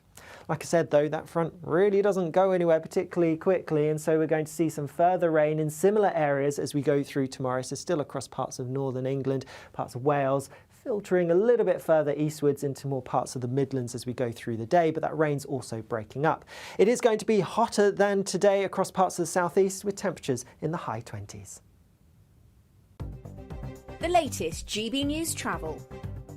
Good afternoon, I'm Jules Buckley. There's some queues forming on the northbound side of the M6 this lunchtime. Junction 32 Broughton up towards 33 at Lancaster South. There's a vehicle undergoing a tyre change, a lane closed as a result, and it's looking slow going too. Now, 2 lanes are shut over the Avonmouth Bridge, the northbound side of the M5. That's junction 19 to 18. There's emergency repairs ongoing. The queue now is just prior to Clevedon at junction 20. The Weymouth Relief Road, the northbound A354 in Dorset, it's blocked from the Jurassic roundabout and upway through towards Bingham, towards Dorchester Road and queuing. That's due to a collision there. And the southbound M11 still slow towards Bishop Stortford at junction 8. There was a breakdown there. That's now cleared. All lanes back open. Still some residual queues there, though. And that's the latest. You can stay up to date throughout the day by visiting our website, gbnews.com.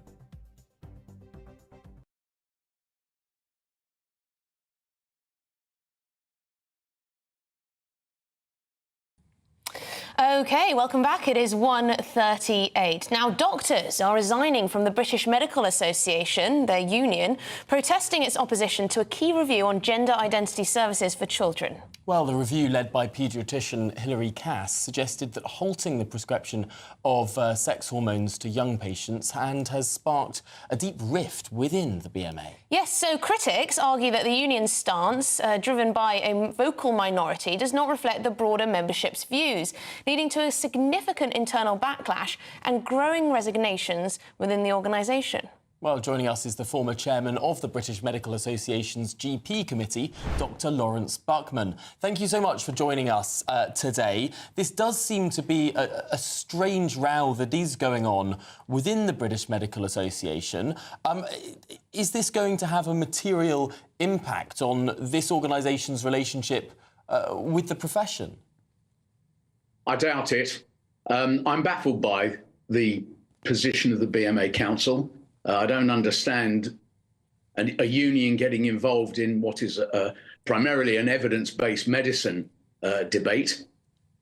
Trans rights see this issue as very important to them. I understand that. But the BMA should be standing behind whatever evidence there is. And Hilary Cass published pretty clear evidence to me. And I'm mystified why the BMA Council took a contrary view. Of course, there will be divided views within the BMA, and I think resigning is never a solution. What you have to do is complain bitterly and make effort to change the BMA Council policy, and I hope that's what they'll end up doing, because I think the policy is misguided. Yes, a consultant radiologist and a member of the council of the BMA, Jackie Davis, she's been talking to the media about this, and she seems to think that they have absolutely no evidence for their opposition to this review. The Cass review is not a matter for a trade union. It's not our business as a union to be doing a critique of the Cass review. It's a waste of time and resources.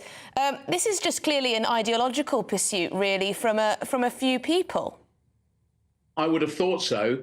Jackie Davis and I have not always agreed, but I certainly agree with every word she said on this. I just don't understand why politics intrudes into medicine in this way about this subject. And I don't think the BMA is unique, by the way. I think this is an area where people have very, very strong views, quite understandably if they're patients with gender dysphoria. But I think the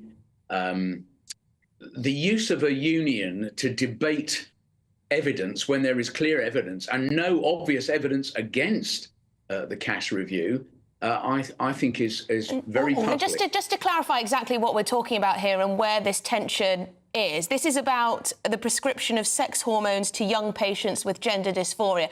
That seems to be the sticking point in this particular disagreement. Some people within the council believe that you should be able to prescribe these types of sex hormones to young patients. Others clearly do not. Is that the main point of difference here?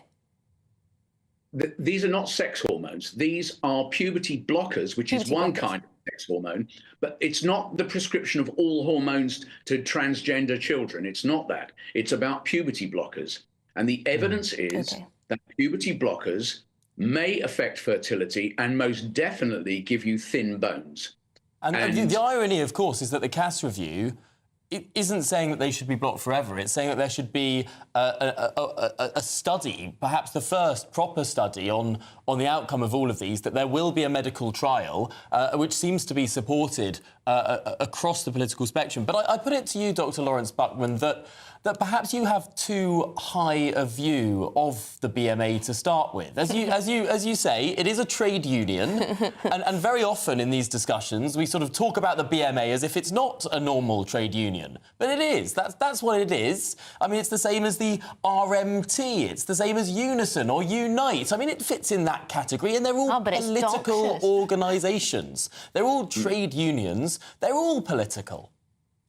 Well, actually, the BMA is unaffiliated. It's not a member of the TUC, and it doesn't support a particular political party. And within the council, you may find this hard to believe, there is a very wide spectrum of political views.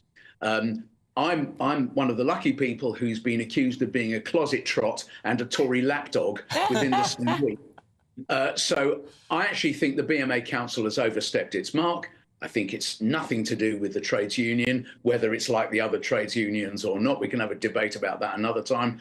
But the fact is that I think doctors should be paying attention to evidence. And the evidence of Hilary Cass's review is we need to look a jolly sight more carefully before we start handing out this medication. Okay. And Well, thank you very much indeed. Dr. Lawrence Buckman, you are the former chairman of the British Medical Association's GP committee. Thank you very much indeed. I mean, it's even like the student unions, you know, they start trying to dictate on whether the menus should be vegan or, you know, whether you're subscribed to this language inclusivity guide or I don't know what else they might dictate on. You know about this. They have opinions on everything. I spent years in the student union movement, which was... I'd never be able to tell.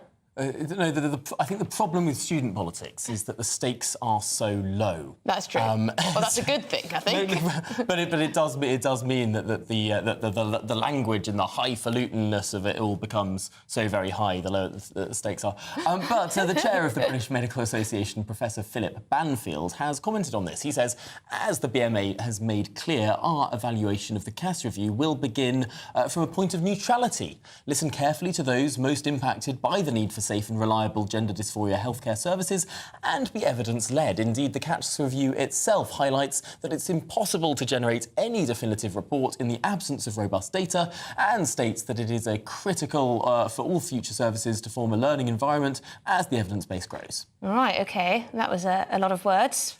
But yeah, I mean, it's interesting, isn't it? Because this BMA spokesperson says this, but then you have a council member telling the Times that they shouldn't be doing this. It's a complete waste of time and resources. Just leave it alone. The statement from the BMA is saying, well, the CAS review calls for greater evidence, so we're taking this upon ourselves to do it. But the CAS review says that there's going to be this trial that's doing all the... Why are you running a parallel assessment? I have no idea. Anyway, we've got lots more coming up. Stick with us. We are going to be going up to Manchester to see what the people of that great city have to say about this big Oasis reunion. Stay with us. Patrick Christie's Tonight, weekdays from 9 p.m. Should footballers just stop taking the knee? It's time for our head-to-head. I don't want to see people on their knees. I want to see the FA or UEFA or all of those FIFA all leading from the top. And that would be that if half of the players, and it's practically half of them, are of colour, why is that not even remotely replicated at the top?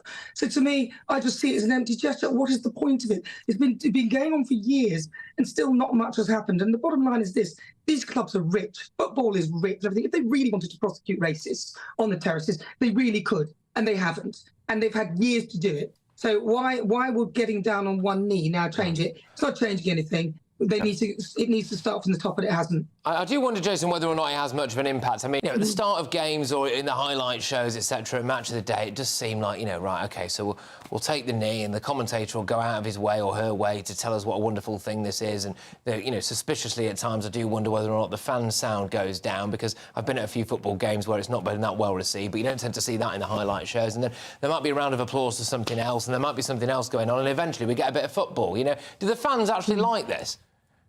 I don't know. You have to ask them, to be honest. I think there are many different people why they boo. That people do think it's virtual signalling, that it's done for show. But I think that it can only be a good thing in my mind that we are discussing this, and we all realise I think in 100 years' time, this conversation could still be going on. There still needs to be work done. There still needs to make sure that the Argentinian national side to be singing racist songs about black African-American footballers that now play for the French national side are getting racially abused. That tells me only one thing, that the message is still not getting across. GB News. Welcome to State of the Nation, daily plunge into the stories shaping our country. I'm Jacob Rees-Mogg, and Monday to Thursday we bring you the insights, the facts, the truth about how our country is being governed. Because what happens in Downing Street matters down your street. Tune in to State of the Nation every Monday to Thursday, 8 to 9 o'clock. Only on GB News, the People's Channel, Britain's news channel. Are the newspapers getting you down? My wife didn't divorce me that month. Struggling to separate the wheat from the chaff? I know that it's a bit of a circus at the best of times. Well, don't worry. Headliners has got you covered. We'll take the burden of reading the day's news, and if we get depressed, who cares? It's an occupational hazard, frankly. That's Headliners on GB News from 11 p.m. till midnight, and the following morning, 5 till 6 a.m. on GB News, the comedy channel. Nah, just kidding. Britain's news channel.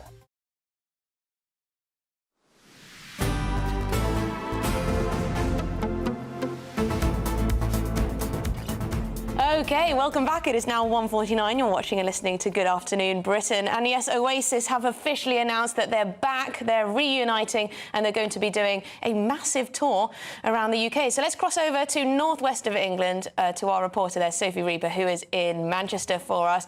Sophie, very interested to know what the reaction is there in Manchester.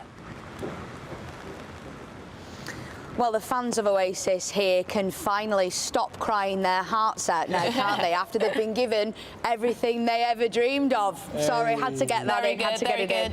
But yeah, there's a lot of excitement here in Manchester today. I think this has been a long time coming. Obviously, as we talked about before, this is the home of Oasis. This is where the band was born. This is where the Gallagher brothers grew up. Behind me here is the Boardwalk Club, where they performed their first ever gig. Now, I'm sure it's before our time and your time, of course, in '91, but my cameraman assures me that this was the place to be back in the early '90s. But yes, Manchester and Oasis, they just go hand in hand. So people here today, very, very excited. But there is that big question about whether or not people are going to be able to get tickets. There's 14 dates on that tour that's been announced today. 4 of them here at Heaton Park in Manchester, 4 of them at Wembley, and then 2 in Cardiff, 2 in Edinburgh and 2 in Dublin. Now, that might seem like a lot to some people, especially given the size of those venues. But given there's going to be hundreds of thousands of people from all over the world vying to get those tickets, I think it's going to be a bit of a struggle. Now, this morning we spoke to some people here in Manchester, asking them about tickets and how excited they are. This is what they had to tell me. Absolutely brilliant. Best news I've heard in, well, 15 years. I'm buzzing, me. I'm a massive Oasis fan. I've seen Liam Gallagher a few times, but together, man, I'll be sick, yeah. My boyfriend is very, very happy. He said it was... You're not that bothered? I don't care that much. It'd be great if you get tickets. Big fans? I'd say my brother definitely more so, but I'd try and get tickets to go. Thinking they might need some money. Do you reckon that's what it's for? No, you know, that's what my first thought was. I think a lot of people will have been asking what that lady said there. Do they need some money? But I myself agree with the first gentleman who said this is the best news in music for 15 years. I'll certainly be going for tickets come Saturday. Sophie, I've got to ask your opinion. Where do you fall on the big debate as to whether this is a cynical ploy or a real rekindling of hearts? I have to be really honest with you, Tom. I don't particularly care one way or another. I have been an Oasis fan for my whole life. I was born and raised. My dad's a massive Oasis fan, so I've been born and raised on that music. I'm just so thrilled that I'm hopefully, if I can get tickets, going to be able to see them live. So whether they're arguing, whether they're not, I don't particularly mind. I'm just over the moon that finally it's happened. Well, Sophie, if you don't manage to get your hands on a ticket, don't look back in anger. Yeah. Don't look back in anger. Very Thank you very much, Sophie Reaper, live in Manchester. You've been wonderful. OK. Right, well, we have time for some views after that clanger. I thought that was great. No, anyway. Well, Dan was not a big fan of all of the Oasis chat, but don't worry, we've got much more substantive issues as well. Not least, we're talking about the issue of the Prime Minister's speech this morning. It seems to have been that we've got a rather uncomfortable fiscal statement in October. Oh, a very uncomfortable fiscal statement as far as fiscal statements go. Very much saying that we've got misery to look forward to before things get better. Terence says Sir Keir Starmer hasn't taken a single question from GB News at any of these press conferences. What is he afraid of? Disgusting behaviour from a man who claims to want to represent all the people in this country. Strong stuff from Terence. Linda has got in touch to say we were just talking to Dr. Lawrence Buckman, who was the former chair of the GPs committee on the BMA. Well, he used to also be Linda's local GP many years ago and was a fantastic doctor, says Linda. So what a small world that is. It's a small world. It's a small world. And Stephen says, James says, when I watched and listened to that appallingly dreadful speech, My first thought was whoever wrote this for him has definitely got it in for him. It was a speech designed to bring down with a crash any sitting Prime Minister. Gosh, strong stuff. Do let us know if you thought it was a fantastic speech.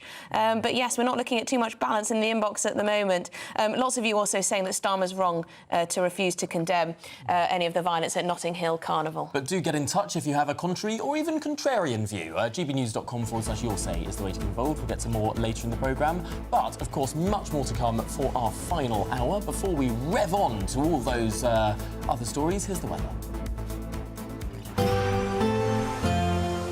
A brighter outlook with Box Solar, sponsors of weather on GB News.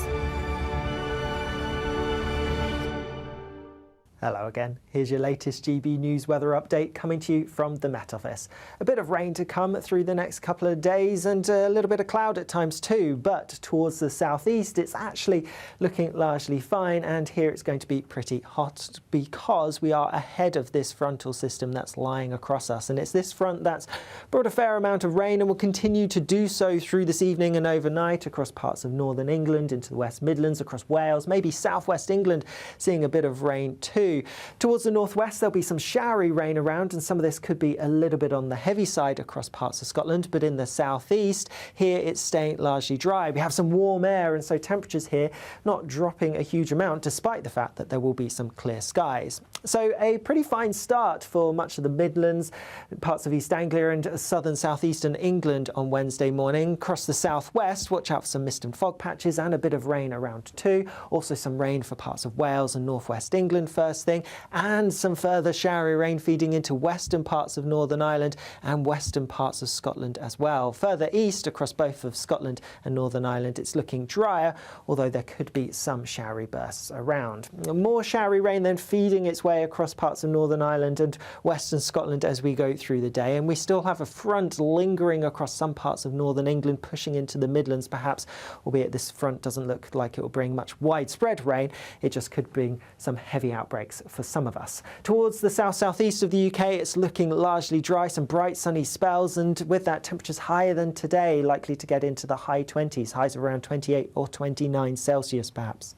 Some showery rain then continuing across particularly Scotland as we go through the end of the day on Wednesday, but a lot of that then does clear through as we go overnight. And then there's plenty of dry weather to come as we go through the end of the week, but do watch out for some showers, particularly towards the north and west on Thursday. Bye-bye. That warm feeling inside from Boxed Boilers, sponsors of weather on GB News.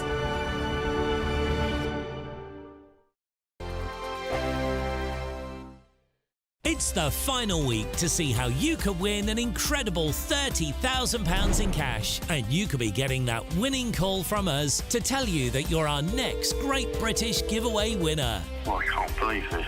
Oh my God, this is amazing. That is absolutely fantastic. We're over the moon. I've never won anything like this in my life. Oh, you shocked me. I never won a penny in my life. If I was there, I'd buy you a drink. Get your entry in now for another chance to win £30,000 in tax-free cash. Text cash to 63232. Text costs £2 plus one standard network rate message. You can enter online at gbnews.com/win. Entries cost £2, or post your name and number to GB07 PO Box 8690 Derby DE1 9TT. UK only. Entrance must be 18 or over. Lines close at 5 p.m. on the 30th of August. Please check the closing time if listening or watching on demand. Good luck. Join me, Camilla Tominey, for a frank and honest discussion with those in power that cuts through the spin and gets to the heart of the issues shaping our nation. You haven't confirmed that you want to stand as leader, but you haven't ruled it out either. This report basically says that he's not fit to stand trial. Is he indecisive? Incompetent? I deliver the dose of reality Westminster needs. That's the Camilla Tominey Show at 9:30 every Sunday on GB News. The People's Channel, Britain's news channel. Hi there, I'm Michelle Dewberry, and I'm going to take a second to tell you all about my show, Dubes & Co. We start off with the issues of the day. We then bring in both sides of the arguments. We get rid of the disrespect, and then you throw me into the mix. And trust me, I'll tell it exactly how it is. And then, of course, the magic ingredient, you at home. We mix it all together, and what have we got? In my opinion, the best debate show in town. Monday to Friday, 6 till 7 on GB News, Britain's news channel. Are the newspapers getting you down? My wife didn't divorce me that month. Struggling to separate the wheat from the chaff? I know that it's a bit of a circus at the best of times. Well, don't worry, Headliners has got you covered. We'll take the burden of reading the day's news, and if we get depressed, who cares? It's an occupational hazard, frankly. That's Headliners on GB News from 11 p.m. till midnight, and the following morning, 5 till 6 a.m. on GB News, the comedy channel. Nah, just kidding. Britain's news channel. I'm Patrick Christie's. Every weeknight from 9, I bring you 2 hours of unmissable, explosive debate and headline-grabbing interviews. What impact has that had? We got death threats and the bomb threat and so on. As time passes, She could have said stump. You made my argument for me. My guest and I tackle the issues that really matter with a sharp take on every story. Went everywhere. something practical could be done. Or I can become something different. Patrick Christie's tonight from 9 p.m. only on GB News, Britain's news channel.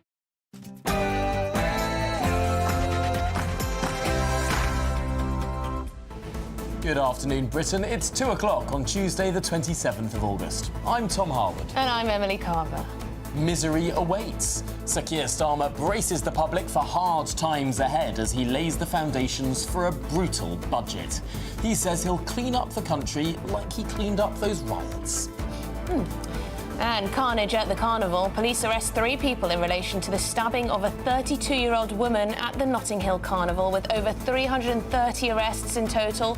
Offences including sexual assaults and attacks on police officers. Slumming it with rats and mould. Yes, soldiers on an RAF base in Oxfordshire are living in squalor amid leaking pipes, rat infestations, unreliable hot water and moulding shower rooms. How can we treat our troops like this? And walking back into fashion, the World Senior Darts Tour has announced that walk-on girls will make a return to televised darts for the first time in 6 years after they were banned due to sexism concerns. So here they are, they're back. One for the dads.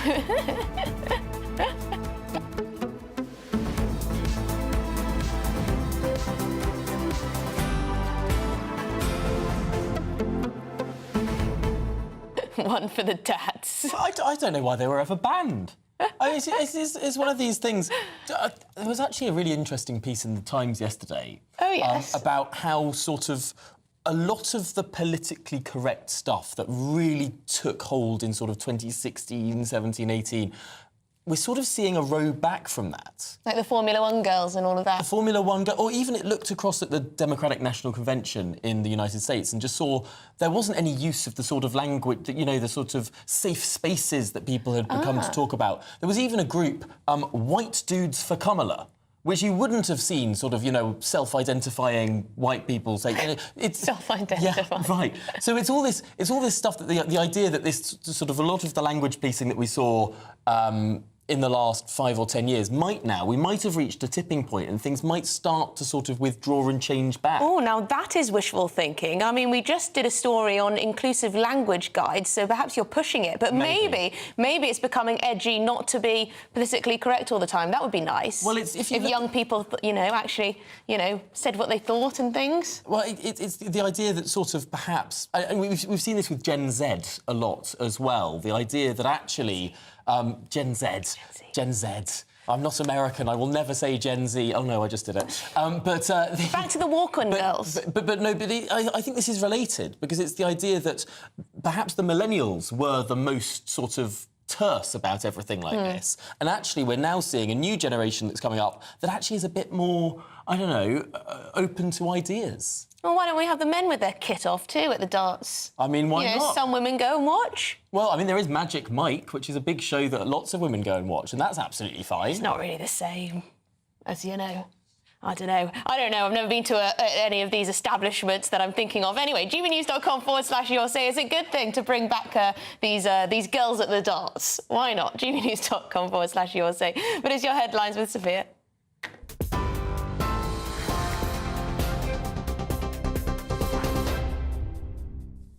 Tom, Emily, thank you. Good afternoon from the GB newsroom. It's just gone 2 o'clock.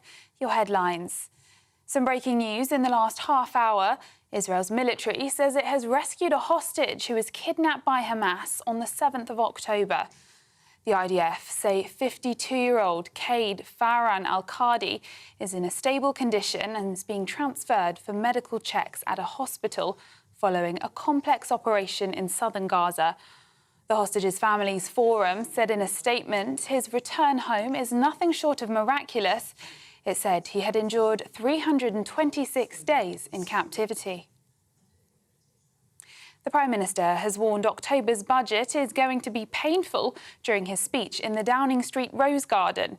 Sir Keir Starmer warned things will get worse before they get better, and next week's return to Parliament will not be business as usual. He also addressed the recent riots, saying they showed the cracks in our society after 14 years of populism and failure. Speaking a short while ago, the Prime Minister also reiterated that economic growth is a top priority of the government. I promised that we would get a grip on the problems that we face and that we would be judged by our actions, not by our words. I said before the election, and I say it again really clearly today, growth, and frankly by that I do mean wealth creation, is the #1 priority of this Labour government. It all comes as the Prime Minister faces pressure over accusations of cronyism as Conservatives demand an investigation into recent civil service appointments. Speaking earlier on GB News, Shadow Science and Tech Secretary Andrew Griffith suggested it was hypocritical for Labour to talk about trust in politics. In particular, he promised to introduce new levels of transparency and integrity, and yet what we've seen week by week over the last few weeks over the summer is revelations about Labour appointments to the civil service, the independent civil service. These aren't just the normal special advisors that all governments make political appointments to. These are some of the top roles in the independent civil service that Labour's been giving to donors and its political supporters. So it's pretty rich to talk about trust in politics at the same time as that.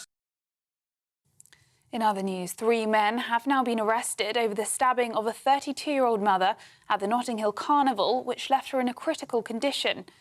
The woman was attending the family day of the carnival on Sunday with her young child when she was attacked. The Met Police say it appears she became caught up in the middle of an altercation between 2 groups of men, but it is unclear if they were known to her. It comes after 5 more people were stabbed and 230 were arrested on the final day of the carnival. President Zelensky says Ukraine has successfully run a test of its first ballistic missile. It comes after Russia launched about 200 drone and missile attacks at Ukraine overnight. At least 5 people have been killed and dozens injured due to those strikes, which are believed to have been in response to Ukraine's incursion into Russia's Kursk region. Meanwhile, Ukraine's President Volodymyr Zelensky said it was vile and claimed the attack had targeted civilian infrastructure. Back in the UK, from today, the NHS 111 helpline will now offer mental health support to adults and children in crisis. Local health systems previously had their own separate phone lines, which took about 200,000 calls per week. It makes the NHS in England one of the first countries to offer such a support service for mental health issues as well as for physical problems. Mark Zuckerberg has admitted Facebook and Instagram were wrong to censor posts about COVID during the pandemic, and he was wrong to bow to pressure. In a letter to a US committee investigating online content moderation, Mr. Zuckerberg said senior White House officials repeatedly pressured the company after Joe Biden was inaugurated in 2021. He said that Facebook made some choices that it would not have made today. And after lots of speculation, Oasis are officially reuniting nearly 15 years after they split.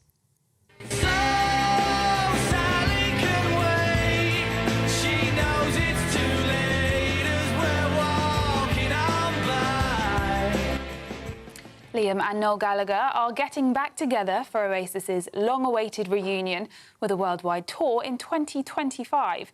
The Britpop band, who released their chart-topping album, Definitely Maybe, around 3 decades ago, announced a series of dates, kicking off their tour in Cardiff. Local people in Manchester are excited about the news.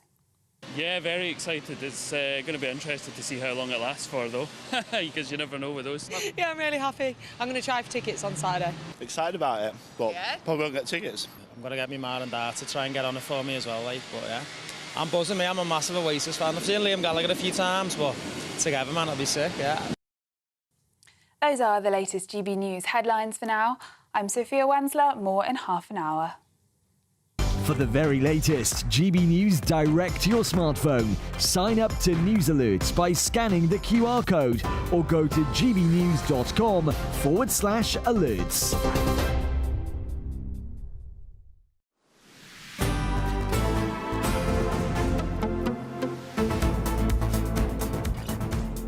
Good afternoon, Britain. It is 9 minutes past 2. Now, the Prime Minister is warning Chancellor Rachel Reeves's budget might be quite painful for all of us. Oh, lovely. Yes, speaking in Downing Street's Rose Garden, where there's only one rose bush, apparently. Sir Keir Starmer told reporters things are worse than we ever imagined. And this is all to do with this £22 billion black hole in the public finances that he says has been left by the 14-year Conservative government. Well, I mean, it was a coalition government. I knew you were going to say that. But he says that all the pain in the short term will be worth it for the long-term good. Those with the broadest shoulders should bear the heavier burden. And that's why we're cracking down on non-doms. Those who made the mess should have to do their bit to clean it up. And that's why we're strengthening the powers of the water regulator and backing tough fines on the water companies that have let sewage flood our rivers, lakes and seas. But just as when I responded to the riots, I'll have to turn to the country and make big asks of you as well, to accept short-term pain for long-term good, the difficult trade-off for the genuine solution. And I know that after all that you have been through, that is a really big ask and really difficult to hear. That is not the position we should be in. It's not the position I want to be in. But we have to end the politics of the easy answer that solves nothing. Well, joining us now is our political correspondent, Catherine Forster. Because, Catherine, this was a big political ploy from the Prime Minister, rolling the pitch for what's to come. Yes, indeed. Good afternoon, Tom and Emily. Well, it's clear they promised change, but they're saying they need a decade. And we knew that their inheritance was bad. They didn't want to talk about it. Before the election, the Institute for Fiscal Studies were very keen to say there's going to be awful decisions to make. But now, lo and behold, they've been not quite 2 months in office. They've discovered, they say, this £22 billion black hole. They say that things are worse than they could ever have imagined. And there is going to be pain to come. I think they are very, very worried that although they have this big majority, many of the seats that they won with very small margins, and things could change and turn against them quite quickly. Now, Rachel Reeves, with the budget at the end of October, is clearly, they're not saying so explicitly, but it seems clear that they are going to be raising taxes now. They've said they won't raise VAT, national insurance, income tax, but there's all sorts of other taxes that have not been ruled out. And basically, they're laying this all at the foot of the previous government, saying, look, what a terrible job the Conservatives did. Look at the rot they've left us with. They're tying the riots to that as well. It's all a bit Groundhog Day, to be honest, because it really reminds me of what the coalition government did in 2010. Of course, Labour infamously left that note saying there's no money left. The coalition government then made all sorts of unpopular decisions. We had austerity. The blame was put fair and square on the previous Labour government. Of course, they had a worldwide economic crisis to deal with, but the coalition government and the Conservatives capitalised on blaming Labour for many, many years. And I think now we're going to have the same thing on the other side of the fence, with Labour blaming the Conservatives at each and every opportunity. And the decisions that are coming, which it sounds are going to be very painful, are all going to be blamed on the Conservatives. And I think the fact that they were in the Rose Garden, not missing an opportunity to have a dig there, the scene of the crime, if you like, in terms of Dominic Cummings with that non-apology after he'd driven up to Durham in the height of the COVID lockdown, then sat in the Rose Garden and famously didn't apologise, pointing out the parties that had happened in Downing Street. But, this government has a huge majority, but it was a very sobering press conference. Quite depressing, really. And of course, we've already got all these questions about trust and integrity following these various cronyism allegations. Yes, and he didn't like being asked about those, did he? A couple of the journalists there did put that to him about potential hypocrisy and, why exactly were these Labour advisors and people close to the Labour Party given these civil service roles, and the questions over Wahid Ali and why he had a number 10 security pass. And they're like, he seemed to completely dismiss this as just, the Tories and the right-wing press, ramping this stuff up. Will that wash? Yes, he did. Well, I don't know, because he said again, I'm determined to restore honesty and integrity to government. That was one of their main selling points, if you like, to the electorate, that they were going to clean up politics. Now, they're not even 2 months in office. We've got all these questions about civil service jobs that have been given to people with close links to Labour. We've got this row about this donor that was given a pass, and the Prime Minister simply did not want to go there, either with the questions of journalists or later in the lobby briefing I went to with the Prime Minister's spokesman. The Prime Minister's spokesman just said, the giving out of passes as number 10 process is not something that I can get into. So Keir Starmer did just say, when pushed, as he was repeatedly, that Lord Ali had had a temporary pass and that he no longer had a pass. But why did he need a pass in the first place? To come into Downing Street for the odd meeting here and there for a few weeks, frankly, you don't need a pass to do that. It's not difficult for somebody to come out and sign you in as a visitor. So I think there's still a lot of questions and, frankly, not many answers. And I don't think it is a good look for a new, supposedly squeaky clean government. I do think there's legitimate questions about this and not many answers. Well, Catherine Forster, live from College Green outside Parliament. Thank you very much for that stinging analysis. Need a sip of water? Yeah, I might have a sip of water. A little sip of water. He's got a bit of a frog in his throat. Oh, God, I can't speak either. No, anyway, shall we speak to political commentator Benedict Spence about this speech? Benedict, your thoughts on the tone of that speech? A little bit miserable. I mean, people might say, I didn't vote for things to get worse before they eventually got better.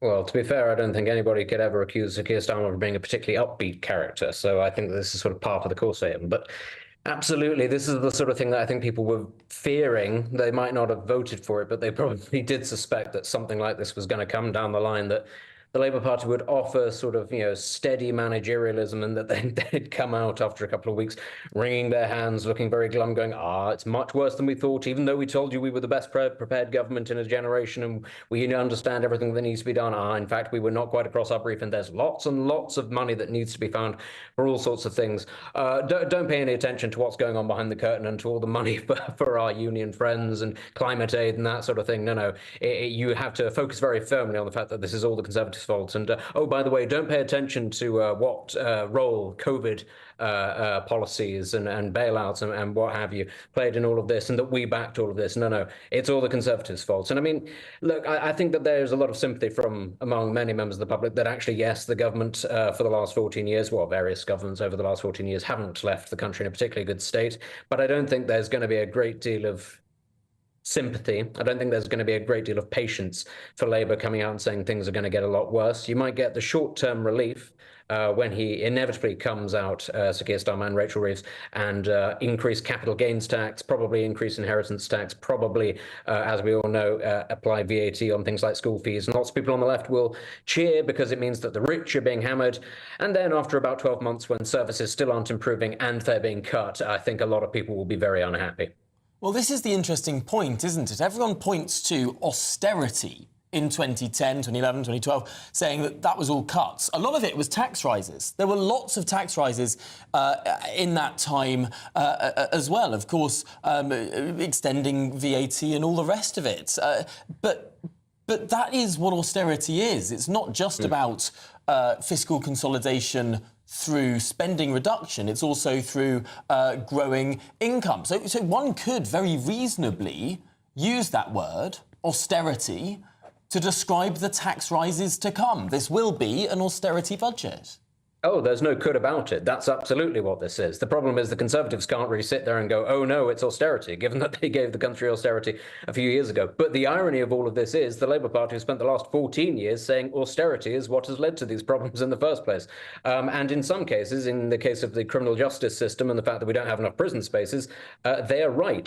So to then foist this onto the country and say that this is all fiscal responsibility, that this is the grown-up thing to do, is, I mean, it would be amusing if it didn't mean people are going to get a lot poorer as a result, but there is an irony to it. But of course, there isn't really an opposition to speak of right now to actually hold the government to account, because they're too busy taking as long as they possibly can to have a leadership contest, and nobody's quite sure what any of the Conservative candidates think. Yeah. And, you know, we're just reminded that we had such an excellent set of politicians in charge of this country that have left us in this mess. Benedict, what did you make of the metaphor he chose to use of the way he cleaned up the riots? It's the same way he's going to clean up the country.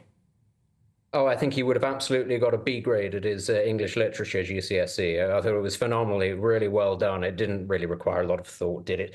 I don't really know what, returning a garden to public service is supposed to mean. Perhaps they'll have part of the Notting Hill Carnival there next year to alleviate some of the pressure. But beyond that, I think he's really good at pandering to a certain segment of society that really likes to operate on vibes. It's all about the bankers, the bonuses. It's going back to that sort of thing. It's that sort of language of, oh, those Tories, aren't they up to no good? All the Tory sleaze, and again, pay no attention to what's currently going on in Number 10 and who's getting passes for paying the amount of money. I don't think it was particularly inspiring. I don't think he is the sort of person that can do inspiring. Again, I think his whole shtick was, I'm a managerial type. I'm quiet. I'm efficient. And I'm going to get things done that way. Whether or not people actually buy it, I don't know. I think it's going to be interesting, him saying that, that this is going to be short-term pain, whether or not anybody buys that act, whether or not anybody believes that any of the taxes that he's about to bring up are ever going to go down again. I'm not sure. I don't really think he is the performer. I think that he is just the bearer of bad news. And on that, I think everybody would absolutely believe him. Well, Benedict Spence, I'm feeling, I have to say, I'm not feeling a lot more positive after all of that. But thank you very much for making us all so much more miserable. Things can only get worse. Let's talk about something more cheery next time. May I just say one thing? May I just say one thing? So the Liberal Democrats, they should, I would hope, want to be, opposing the government. They put out a press release from their leader, and all it was doing was slagging off the Conservatives. No actual mention of Labour at all, even though it was Keir Starmer giving the speech, yes.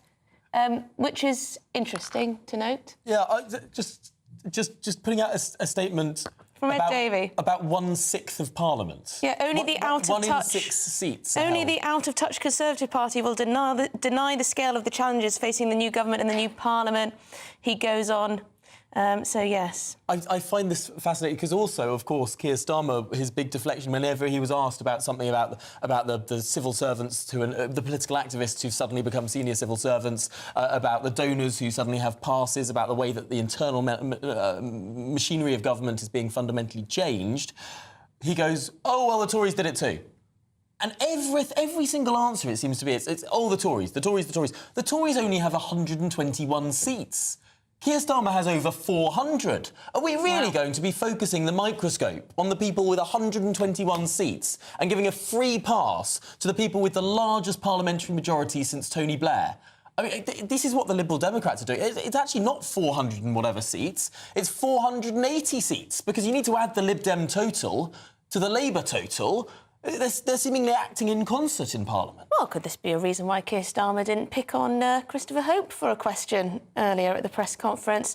Scared of some of the scrutiny, perhaps?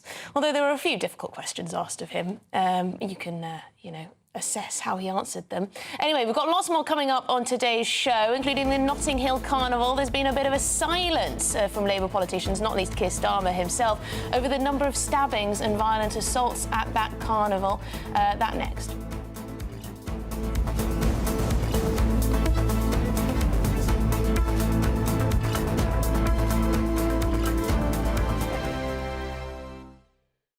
This is GB News, Britain's news channel.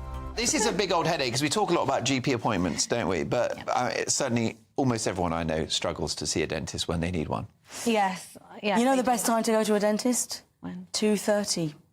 2:30. That's actually quite good. It's better than my gags. The guy that went to Goa, to India, to get his dental treatment, is that what you're talking about? Well, yeah, so tell us about that. This is how desperate people are to get treatment now. So what's the story? OK, the story is a guy couldn't get an appointment at the NHS, so he went all the way to Goa in India to get his dental appointment. Now, I think he probably just wanted to go on holiday, and he thought, I know, why don't I go on holiday to Goa and then get my teeth done?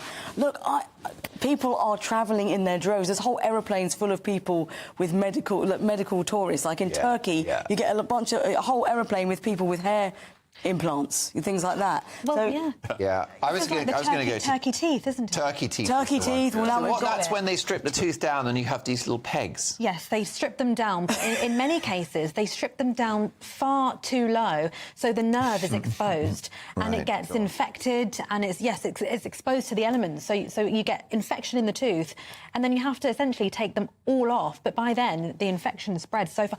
I was getting my nails done the other day, which I don't do very often, and my nail technician said to me, "Is your dad still a dentist?" And I said, "Yes." And she said, "Please, can I have an emergency appointment? I went to Turkey and I got my teeth done, and now they look incredible, but I'm in so much pain. They're all infected." She had 15 taken out from the top and 12 from the bottom, and it's an absolute disaster. But this is what people are feeling like they have to do. So medical tourism doesn't always work. No, but it shows, doesn't it, Alex, that people can't get their teeth sorted here, so they go elsewhere. Listen, do you floss, by the way? Don't floss. GB News, the People's Channel. Every Saturday, 10 till 12, we'll bring you all of the news that you need to know. We'll also remind you that there is so much to smile about. It's my favourite time of the week. I get to relax, enjoy some light-hearted stories, and let Ellie teach me about fashion too. That's Saturday Morning Live, every Saturday, 10 till 12. Only on GB News, Britain's news channel. Join me, Nana Okoye, for an informative, interactive news programme with a difference. It's fun. It's true. You're not wrong. No one will be cancelled. Lovely. Join me from 3 p.m. every weekend, only on GB News, Britain's news channel. If you want your news to be straight talking... This is a nightmare for the Conservatives again. Down to earth. It's not just Nottingham where this is happening, is it? And most importantly, honest. Hard-working, middle-class taxpayers, they'll get their book thrown at them. Then catch me, Martin Daubney, Monday to Friday, 3 till 6 p.m. on GB News, Britain's news channel.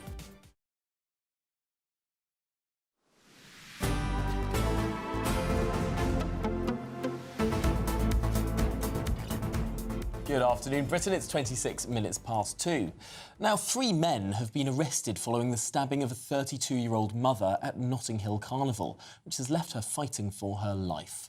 Yes, this comes as it was revealed a 4th person attending the event has been left in a critical condition after receiving head injuries. Well, in total, just over 330 arrests were made over the Carnival weekend for a range of offences, including violence, sexual assaults and attacks on police officers. OK, well, let's get more on this with GB News Home and Security editor Mark White. Mark, amongst the festivities, quite a bit of violent crime. Yes, indeed, and those arrest levels are up on the year before, which was a pretty violent year with 270 arrests over the 2 days of Carnival. There are 50 more than that this year. and 2 more stabbings than there were last year. In fact, add to that an acid attack that took place, and 4 of those who've been injured over the weekend are now fighting for their lives in hospital. So some real concern, despite, of course, all the words about what a joyous occasion it is. And it is, of course, for many people that go to the Notting Hill Carnival. But there's no getting away from the fact that there are some significant levels of violence during this 2-day period. It is stunning to look at some of this footage that we're showing on television now. The number of police officers that is required to even, by the looks of it, make just 1 arrest. This is a very, very difficult terrain for the police to operate within. It's a difficult terrain because there are elements within the crowds there who are very hostile towards the police, but they're also dealing with huge packed streets as well, and they need to be enforced to effectively put a cocoon around someone who has been either arrested, or if it's an injured person, it's the same process. To get that person out of Carnival, it requires dozens of officers in this big cocoon, just pushing their way through the huge crowds in these narrow streets in West London to get to safety. And inevitably there are issues just around crushing these events, but when people are crammed in, tempers can flare, and there are those elements, as always, who attend Carnival because they want to square off against rival gangs. Yeah, absolutely. And some of people at home watching this may have noticed that there hasn't been much said from our leaders. For example, the Mayor of London, he hasn't said anything about any of the violence. I don't think Keir Starmer has. Not sure our Home Secretary has mentioned it either. Why do you suppose there's this sort of silence? Well, you'll have to ask them why they haven't commented, but in terms of comments, we've got one posting that's up on the screen on X from Sadiq Khan on the first day of Carnival, telling everyone what a joyous occasion it was, bringing communities together. Now, that may well be true in part, but there is no mention from a man whose responsibility, whose one of his key roles as the Mayor of London is as the Police and Crime Commissioner for the capital city and for the Metropolitan Police, and not one mention and condemnation of the violence that led to 50 police officers being injured, not one mention of the 10 people who were stabbed or slashed, or the person who was had acid thrown onto them, not one mention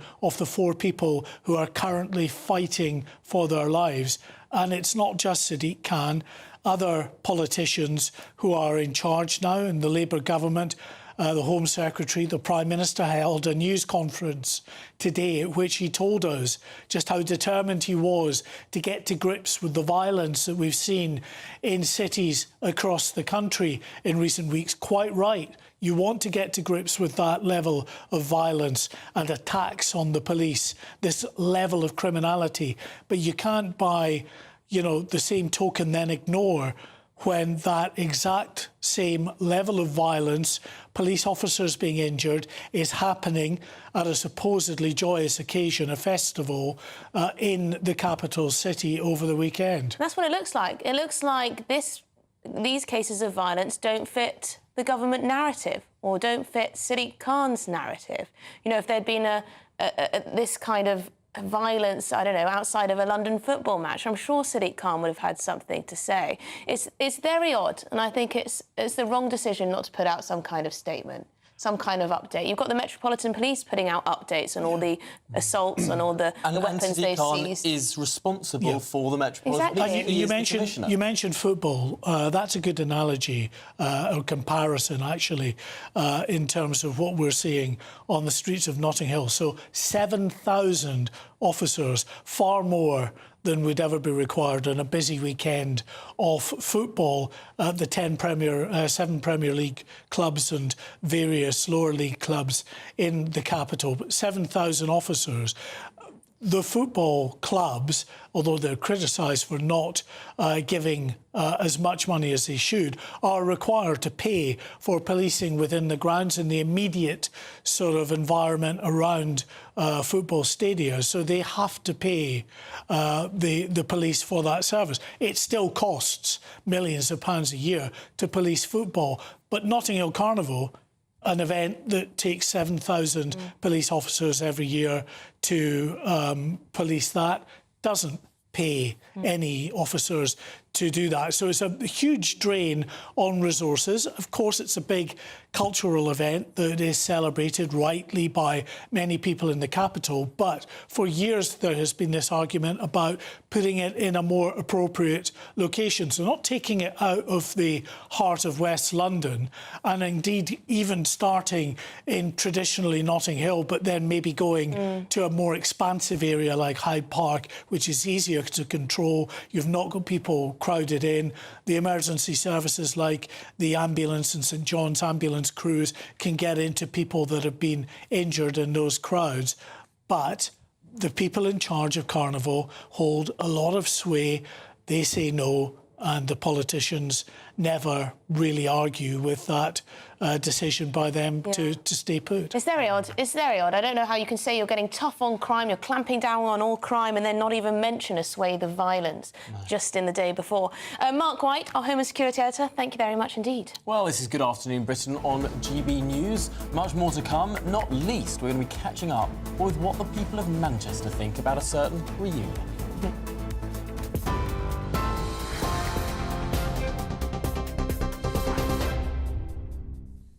Good afternoon. Your headlines from the GB newsroom. It's just gone 2:30. The Prime Minister has warned October's budget is going to be painful during his speech in the Downing Street Rose Garden. Sir Keir Starmer warned things will get worse before they get better, and next week's return to Parliament will not be business as usual. He also addressed the recent riots, saying they showed the cracks in our society after 14 years of populism and failure. In other news, Israel's military says it has rescued a hostage who was kidnapped by Hamas on the 7th of October.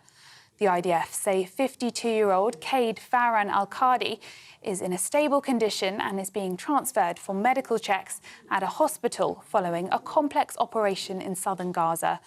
The Hostages Families Forum said in a statement his return home is nothing short of miraculous. It said he endured 326 days in captivity. 3 men have been arrested over the stabbing of a 32-year-old mother at Notting Hill Carnival, which left her in a critical condition. The woman was attending the family day of the carnival on Sunday with her young child when she was stabbed. The Met Police say it appears she became caught up in the middle of an altercation between 2 groups of men, but it is unclear if they were known to her. In total, just over 330 arrests were made over the carnival weekend for a range of offences, including violence, sexual assaults and attacks on police officers. And Katie Price has had her bankruptcy court case adjourned until next month so she can attend a private interview instead, with Miss Price's lawyer citing her mental well-being as a consideration. The former glamour model was arrested at Heathrow Airport earlier this month after failing to attend a previous hearing. The judge then told Miss Price she would be brought back into custody if she did not attend today's hearing. Those are the latest GB News headlines for now. I'm Sophia Wensler. More in half an hour. For the very latest GB News direct to your smartphone, sign up to News Alerts by scanning the QR code or go to gbnews.com/alerts.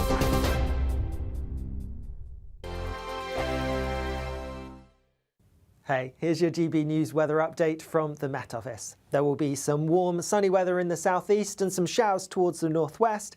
In between, we have a slow-moving band of rain. Now, that's due to a front that's making very slow progress across the UK as we go through the next 36 hours or so. And it is going to bring quite a bit of rain. It's already brought some rain across parts of Dumfries, Galloway area, and we could see some localised impacts as a result. But through into this afternoon, the heaviest rains rain's probably going to be across parts of Cumbria and into Wales as well. Like I said, though, to the southeast of this, it's going to be largely fine. Lots of sunshine, temperatures in the mid-20s, 25, 26 Celsius perhaps. Cooler towards the northwest, and here there will be some showers and a bit more cloud too. As we go through this evening then, more showers to come across some parts of Scotland. None of them look especially heavy, and they're going to be most frequent towards the west, perhaps in the east. A greater chance of some drier, brighter weather. Northern Ireland will also have a few showers, but a couple of sunny spells mixed in. A wetter end to the day for parts of northern England and into West Midlands and across Wales, with that front lingering here. But across more eastern parts of the Midlands, the southeast and the south of the UK, it is actually going to be a fine picture. Now, that front really doesn't make much progress as we go overnight, bringing further outbreaks of rain. Could even be the odd rumble of thunder near the front as we go through the night. And do watch out for some mist and fog in parts of the southwest as well. But in the southeast, even though we have some clear skies, we are going to still have some warm air, so temperatures not dropping a huge amount, a bit fresher towards the northwest. Like I said, though, that front really doesn't go anywhere particularly quickly, and so we're going to see some further rain in similar areas as we go through tomorrow, so still across parts of northern England, parts of Wales, filtering a little bit further eastwards into more parts of the Midlands as we go through the day, but that rain's also breaking up. It is going to be hotter than today across parts of the southeast, with temperatures in the high 20s. The latest GB News travel. Good afternoon, hello again, I'm Jules Buckley. Let's go to Northumberland firstly, and the A69 heading west from the Hexham Road junction in Warden through towards the Hayden Bridge for the A686. Now that's closed, a lorry fire means delay still continuing.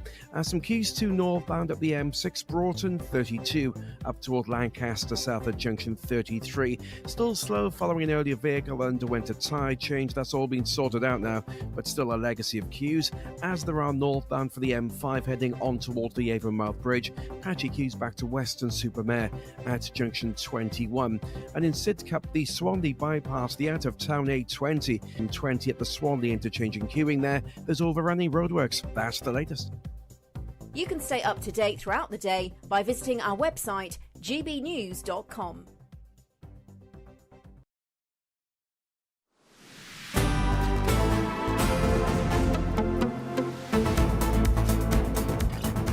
Good afternoon, Britain. It's 20 to 3. Now, here's an interesting one for you. More than 3,500 current and former employees of the retail giant Next have won a 6-year legal battle over an equal pay claim. Yes, an employment tribunal found that store staff, who are predominantly women, should be paid the same as the warehouse workers, who are predominantly men. This despite the two jobs, well, frankly, being different. Oh, this annoys you, doesn't it?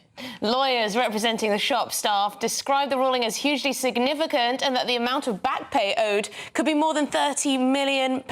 Oh, my goodness, it might have the, well, an unintended consequence of shutting down Next. But this is extraordinary. People who work at the back room were getting one... And this is men and women, by the way. Mostly men. What, 90% men? Well, if the women who worked at the front of house wanted more money, they could choose to work back of house. But they don't want to do that. They don't want to do that because they get more flexibility working front of house. It's a different job, so it gets paid less. You know. Shall we discuss this with an economist? £15 an hour each.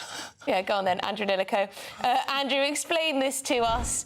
This is agitating Tom quite a bit. He thinks it's totally unfair because one job is different from the other.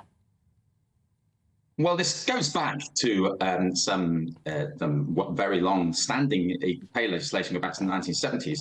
And one of the elements of this is not merely that you get paid the same for the same job, but also for a job of equal value. And in recent years, in a number of cases, this isn't the first, there were other cases from Tesco and Asda as well. It's the legal interpretation of what this of equal value means has either been clarified or extended, depending on your point of view. And it now seems to encompass jobs which belong to completely different labour markets, but nonetheless are assessed as being of the same value. And part of what being of the same value means is that they involve the same kind of demands upon the staff.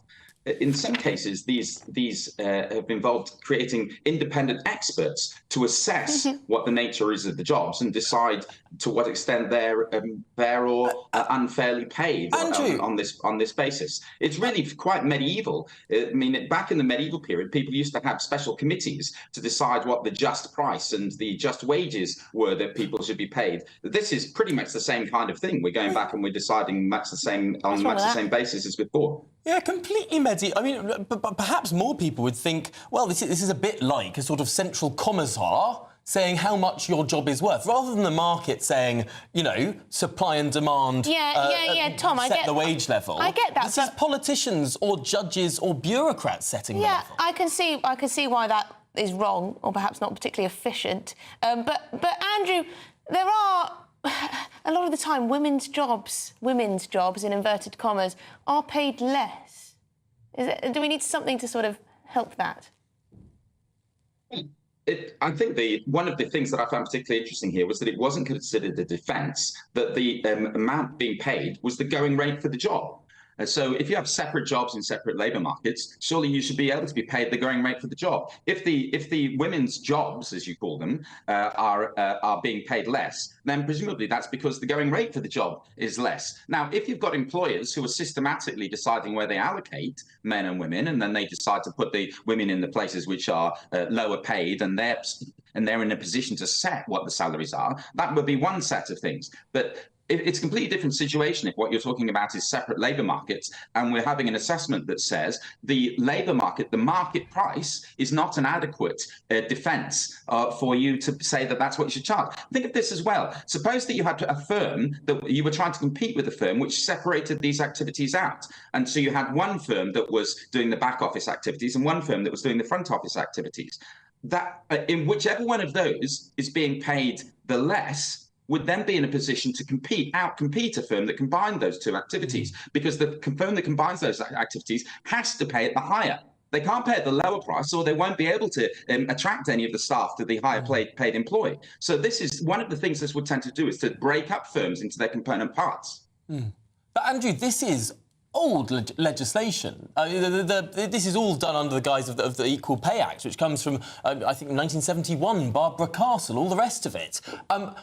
It seems to have changed, though. I mean, you didn't used to get cases like this, or perhaps you did, but am I over-interpreting what is going on here? That we're having a level of state intervention in what people can be paid that is far beyond what we used to have? Well, I'm an economist rather than a lawyer, so I would struggle to give you a definitive statement, but my understanding is that a number of more recent legal cases have tended to extend the interpretation of the law rather than it being a matter of some new law turning up. And this could have been something which the Conservative government, for example, that we had for the past 14 years, they could have passed some legislation that changed what this point was. They chose not to. And I think it is a change. I think absolutely. If you're in a situation where it's not a defence anymore that you're charging the market rate for the wage, it's a different thing if you've got some separate negotiation, you're in a power to set it. But if it's not a defence that you're paying the market rate, then absolutely we are right back to the age of just prices. Another thing just to say here is, if this applies, why wouldn't it apply to the prices that are charged to people? I mean, women buy certain products more than men buy certain products more than women. Why wouldn't you go and have an assessment of how difficult it was to produce those two things and say, well, if the difficulty is the same, you're not allowed to charge more to the woman than the man? I don't see why wages are special here. If this principle is a correct one, it should be applied to everything. That is... Men's shoes are cheaper than women's shoes. That's the way the market decides. Women spend more money on shoes. Women are willing to spend more money on shoes. They're willing to spend more money on shoes, even though they're so much smaller. Probably fancier as well. Okay. Andrew, thank you so much for coming, for talking us through what is an extraordinary change, or what seems to be an extraordinary change, but perhaps what will be more of one, with the Labour Party proposing to bring in not just the Equal Pay Act for women, but they want to do one for racial minorities as well. That was in the manifesto. Yeah. So it could be that we're going to see a lot more of this, where some sort of external force is telling a business, no, you can't charge someone that. I completely agree with you. I do agree with you. The only thing I would say is that I do think some businesses think they can get away with paying women less. because they just assume that women don't need as much, or they have a man looking after them, or whatever. But less than the market rate. I mean, you know, if the woman wanted to be paid more... But I think it might be like a historical thing, right? In this instance, if the woman wanted to be paid more, she could have just said, I would like to work in the back room, please. She could have just got in the warehouse where the men are. Well, but there were some men in the front room who were also earning less. I mean, it's not a gender thing. Retail this is consultant. Frustrating nonsense. Yeah. No, I do agree with you. Yeah. That's my only point of being contrary. Anyway, we've got lots more coming up on today's show. Another gendered issue. Yes. Darts girls are back. What do you make of that? Headliners. Tomorrow's papers tonight. Every night from 11 p.m. Bad news for Liberal mothers who want to score virtue points by transitioning their kids, Lewis. You know, this tell us what it is. Is a California dad is granted full custody of 4-year-old son after boy's mom tried to raise the child non-binary. It's almost like cult-like behaviour. You've got the mother transitioning and then the transitioning the son as well. It's interesting that, you know, it's almost like a religion. You get, you know, if you're a Christian, your kids are probably going to be Christian. If you're, you know, Hindu, your kids are probably going to be Hindu. And if you're transgender, your kids are probably going to be transgender. There's absolutely a causation there. We see plenty of times in videos. This is exactly it. Like, and also we see the children of celebrities and people in particularly sort of liberal environments. It doesn't happen in some village in Indonesia or whatever. Yeah. Anyway, so yeah, there's no such thing as a trans child. There's no such thing as non-binary. What there is are people with mental health issues and parents who want a virtual signal and also want to brainwash their children. This is an egregious example of that, where she was basically taking him to Disneyland, but he couldn't get on a ride unless he wore princess shoes. I mean, really evil, horrible stuff. You know, forced to wear a dress on his birthday. You know, just really nasty stuff. Now, here's the thing. You talk about the court going to him. No, that's not what happened. He took 800 pages of documentary evidence. He took 8 hours of police body camera footage showing this mental behaviour from the mother. And guess what? The courts ruled that the mum got him. They ruled against him. The only reason that he got custody of his child is because, thank God, a child protective services officer randomly got involved, looked into it themselves, and that's how he eventually got custody of the child. So the courts in America are utterly captured. GB News, the People's Channel. I'm Patrick Christie's. This is GB News, the People's Channel, Britain's news channel.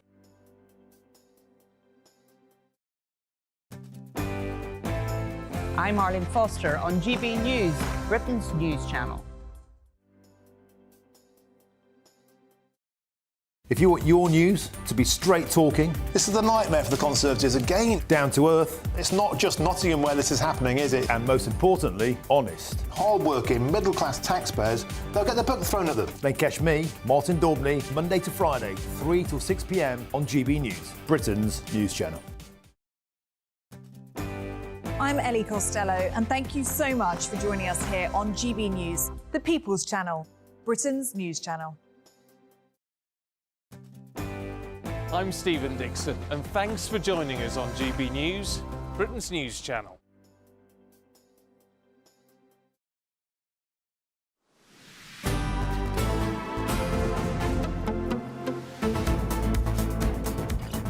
Good afternoon, Britain. It's just gone 10 to 3.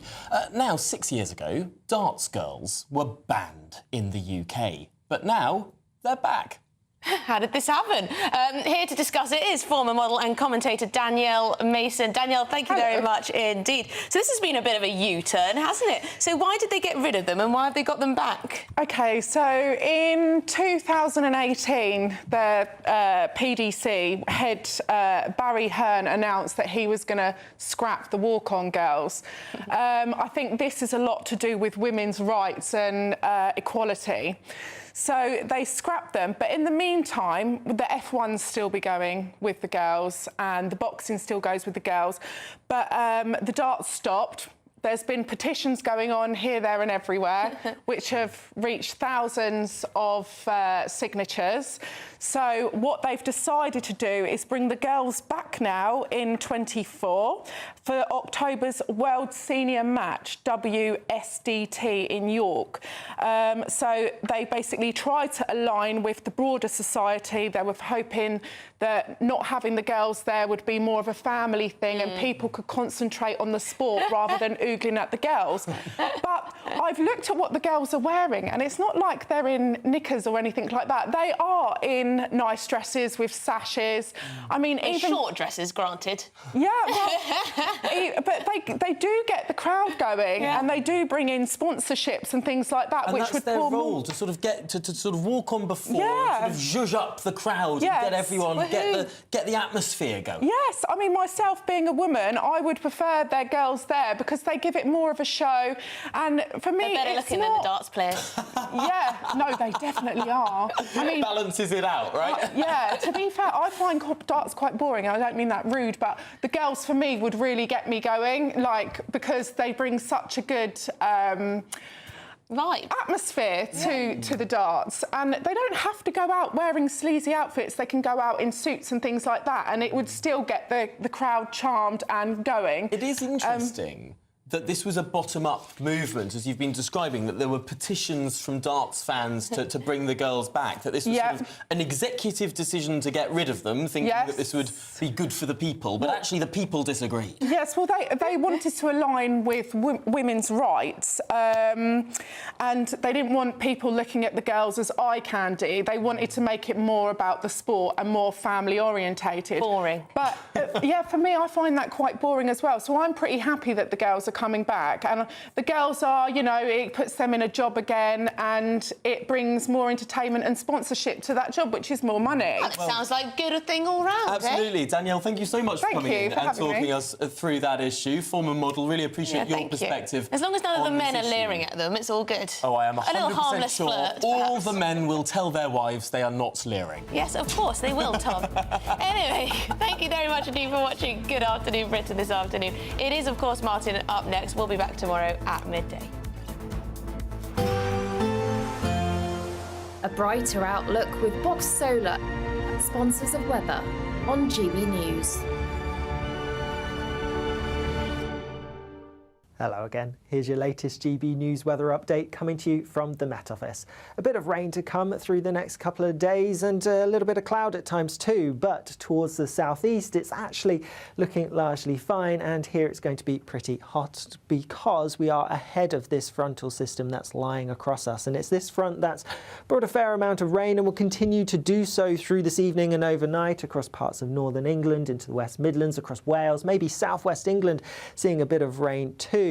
Towards the northwest there'll be some showery rain around, and some of this could be a little bit on the heavy side across parts of Scotland, but in the southeast here it's staying largely dry. We have some warm air, and so temperatures here not dropping a huge amount despite the fact that there will be some clear skies. So a pretty fine start for much of the Midlands, parts of East Anglia and southern southeastern England on Wednesday morning. Across the southwest, watch out for some mist and fog patches and a bit of rain around too. Also some rain for parts of Wales and northwest England first thing, and some further showery rain feeding into western parts of Northern Ireland and western parts of Scotland as well. Further east across both of Scotland and Northern Ireland it's looking drier, although there could be some showery bursts around. More showery rain then feeding its way across parts of Northern Ireland and western Scotland as we go through the day, and we still have a front lingering across some parts of northern England, pushing into the Midlands perhaps, albeit this front doesn't look like it will bring much widespread rain.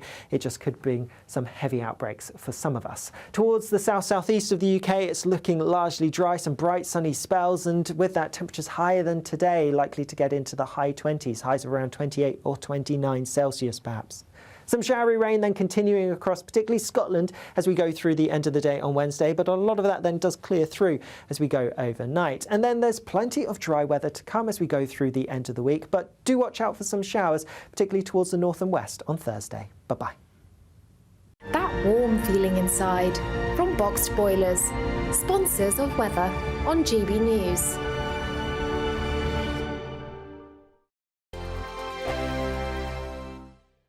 It's the final week to see how you could win an incredible £30,000 in cash. It's extra cash that could really make a difference to your coming year.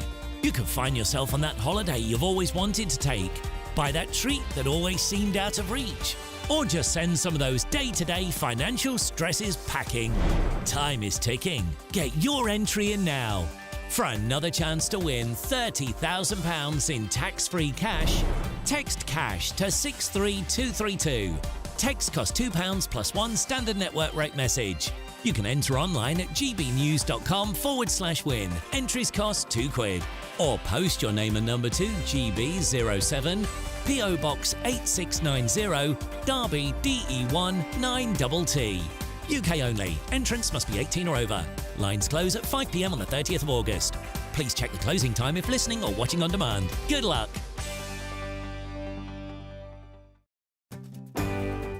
I'm Michael Portillo. This is GB News, the People's Channel, Britain's news channel. Join me, Nana Akwe, for an informative, interactive news programme with a difference. It's fun. It's true. You're not wrong. No one will be cancelled. Lovely. Join me from 3 p.m. every weekend, only on GB News, Britain's news channel. Hello there, I'm Eamon Holmes. Thank you for joining us on GB News, Britain's news channel. It's Patrick Christie's Tonight, and here we do things differently. It's explaining the absolute madness of this, doesn't it? It's explosive. I mean, this is very good. It's lively. 850. Your government sat there short and it did nothing. It's controversial. And the Middle East has been in turmoil since before I was born. It's everything you need to kickstart your evening. Everyone's had their Weetabix tonight. I love to see it. That's Patrick Christie's Tonight, weeknights from 9 p.m. Only on GB News, the People's Channel, Britain's news channel. Are the newspapers getting you down? My wife didn't divorce me that month. Struggling to separate the wheat from the chaff? I know that it's a bit of a circus at the best of times. Well, don't worry. Headliners has got you covered. We'll take the burden of reading the day's news, and if we get depressed, who cares? It's an occupational hazard, frankly. That's Headliners on GB News from 11 p.m. till midnight, and the following morning, 5 till 6 a.m. on GB News, the comedy channel. Nah, just kidding. Britain's news channel. If you want your news to be straight talking, this is a nightmare for the Conservatives again. Down to earth. It's not just Nottingham where this is happening, is it? And most importantly, honest. Hard-working, middle-class taxpayers, they'll get their book thrown at them. Then catch me, Martin Daubney, Monday to Friday, 3 till 6 p.m. on GB News, Britain's news channel.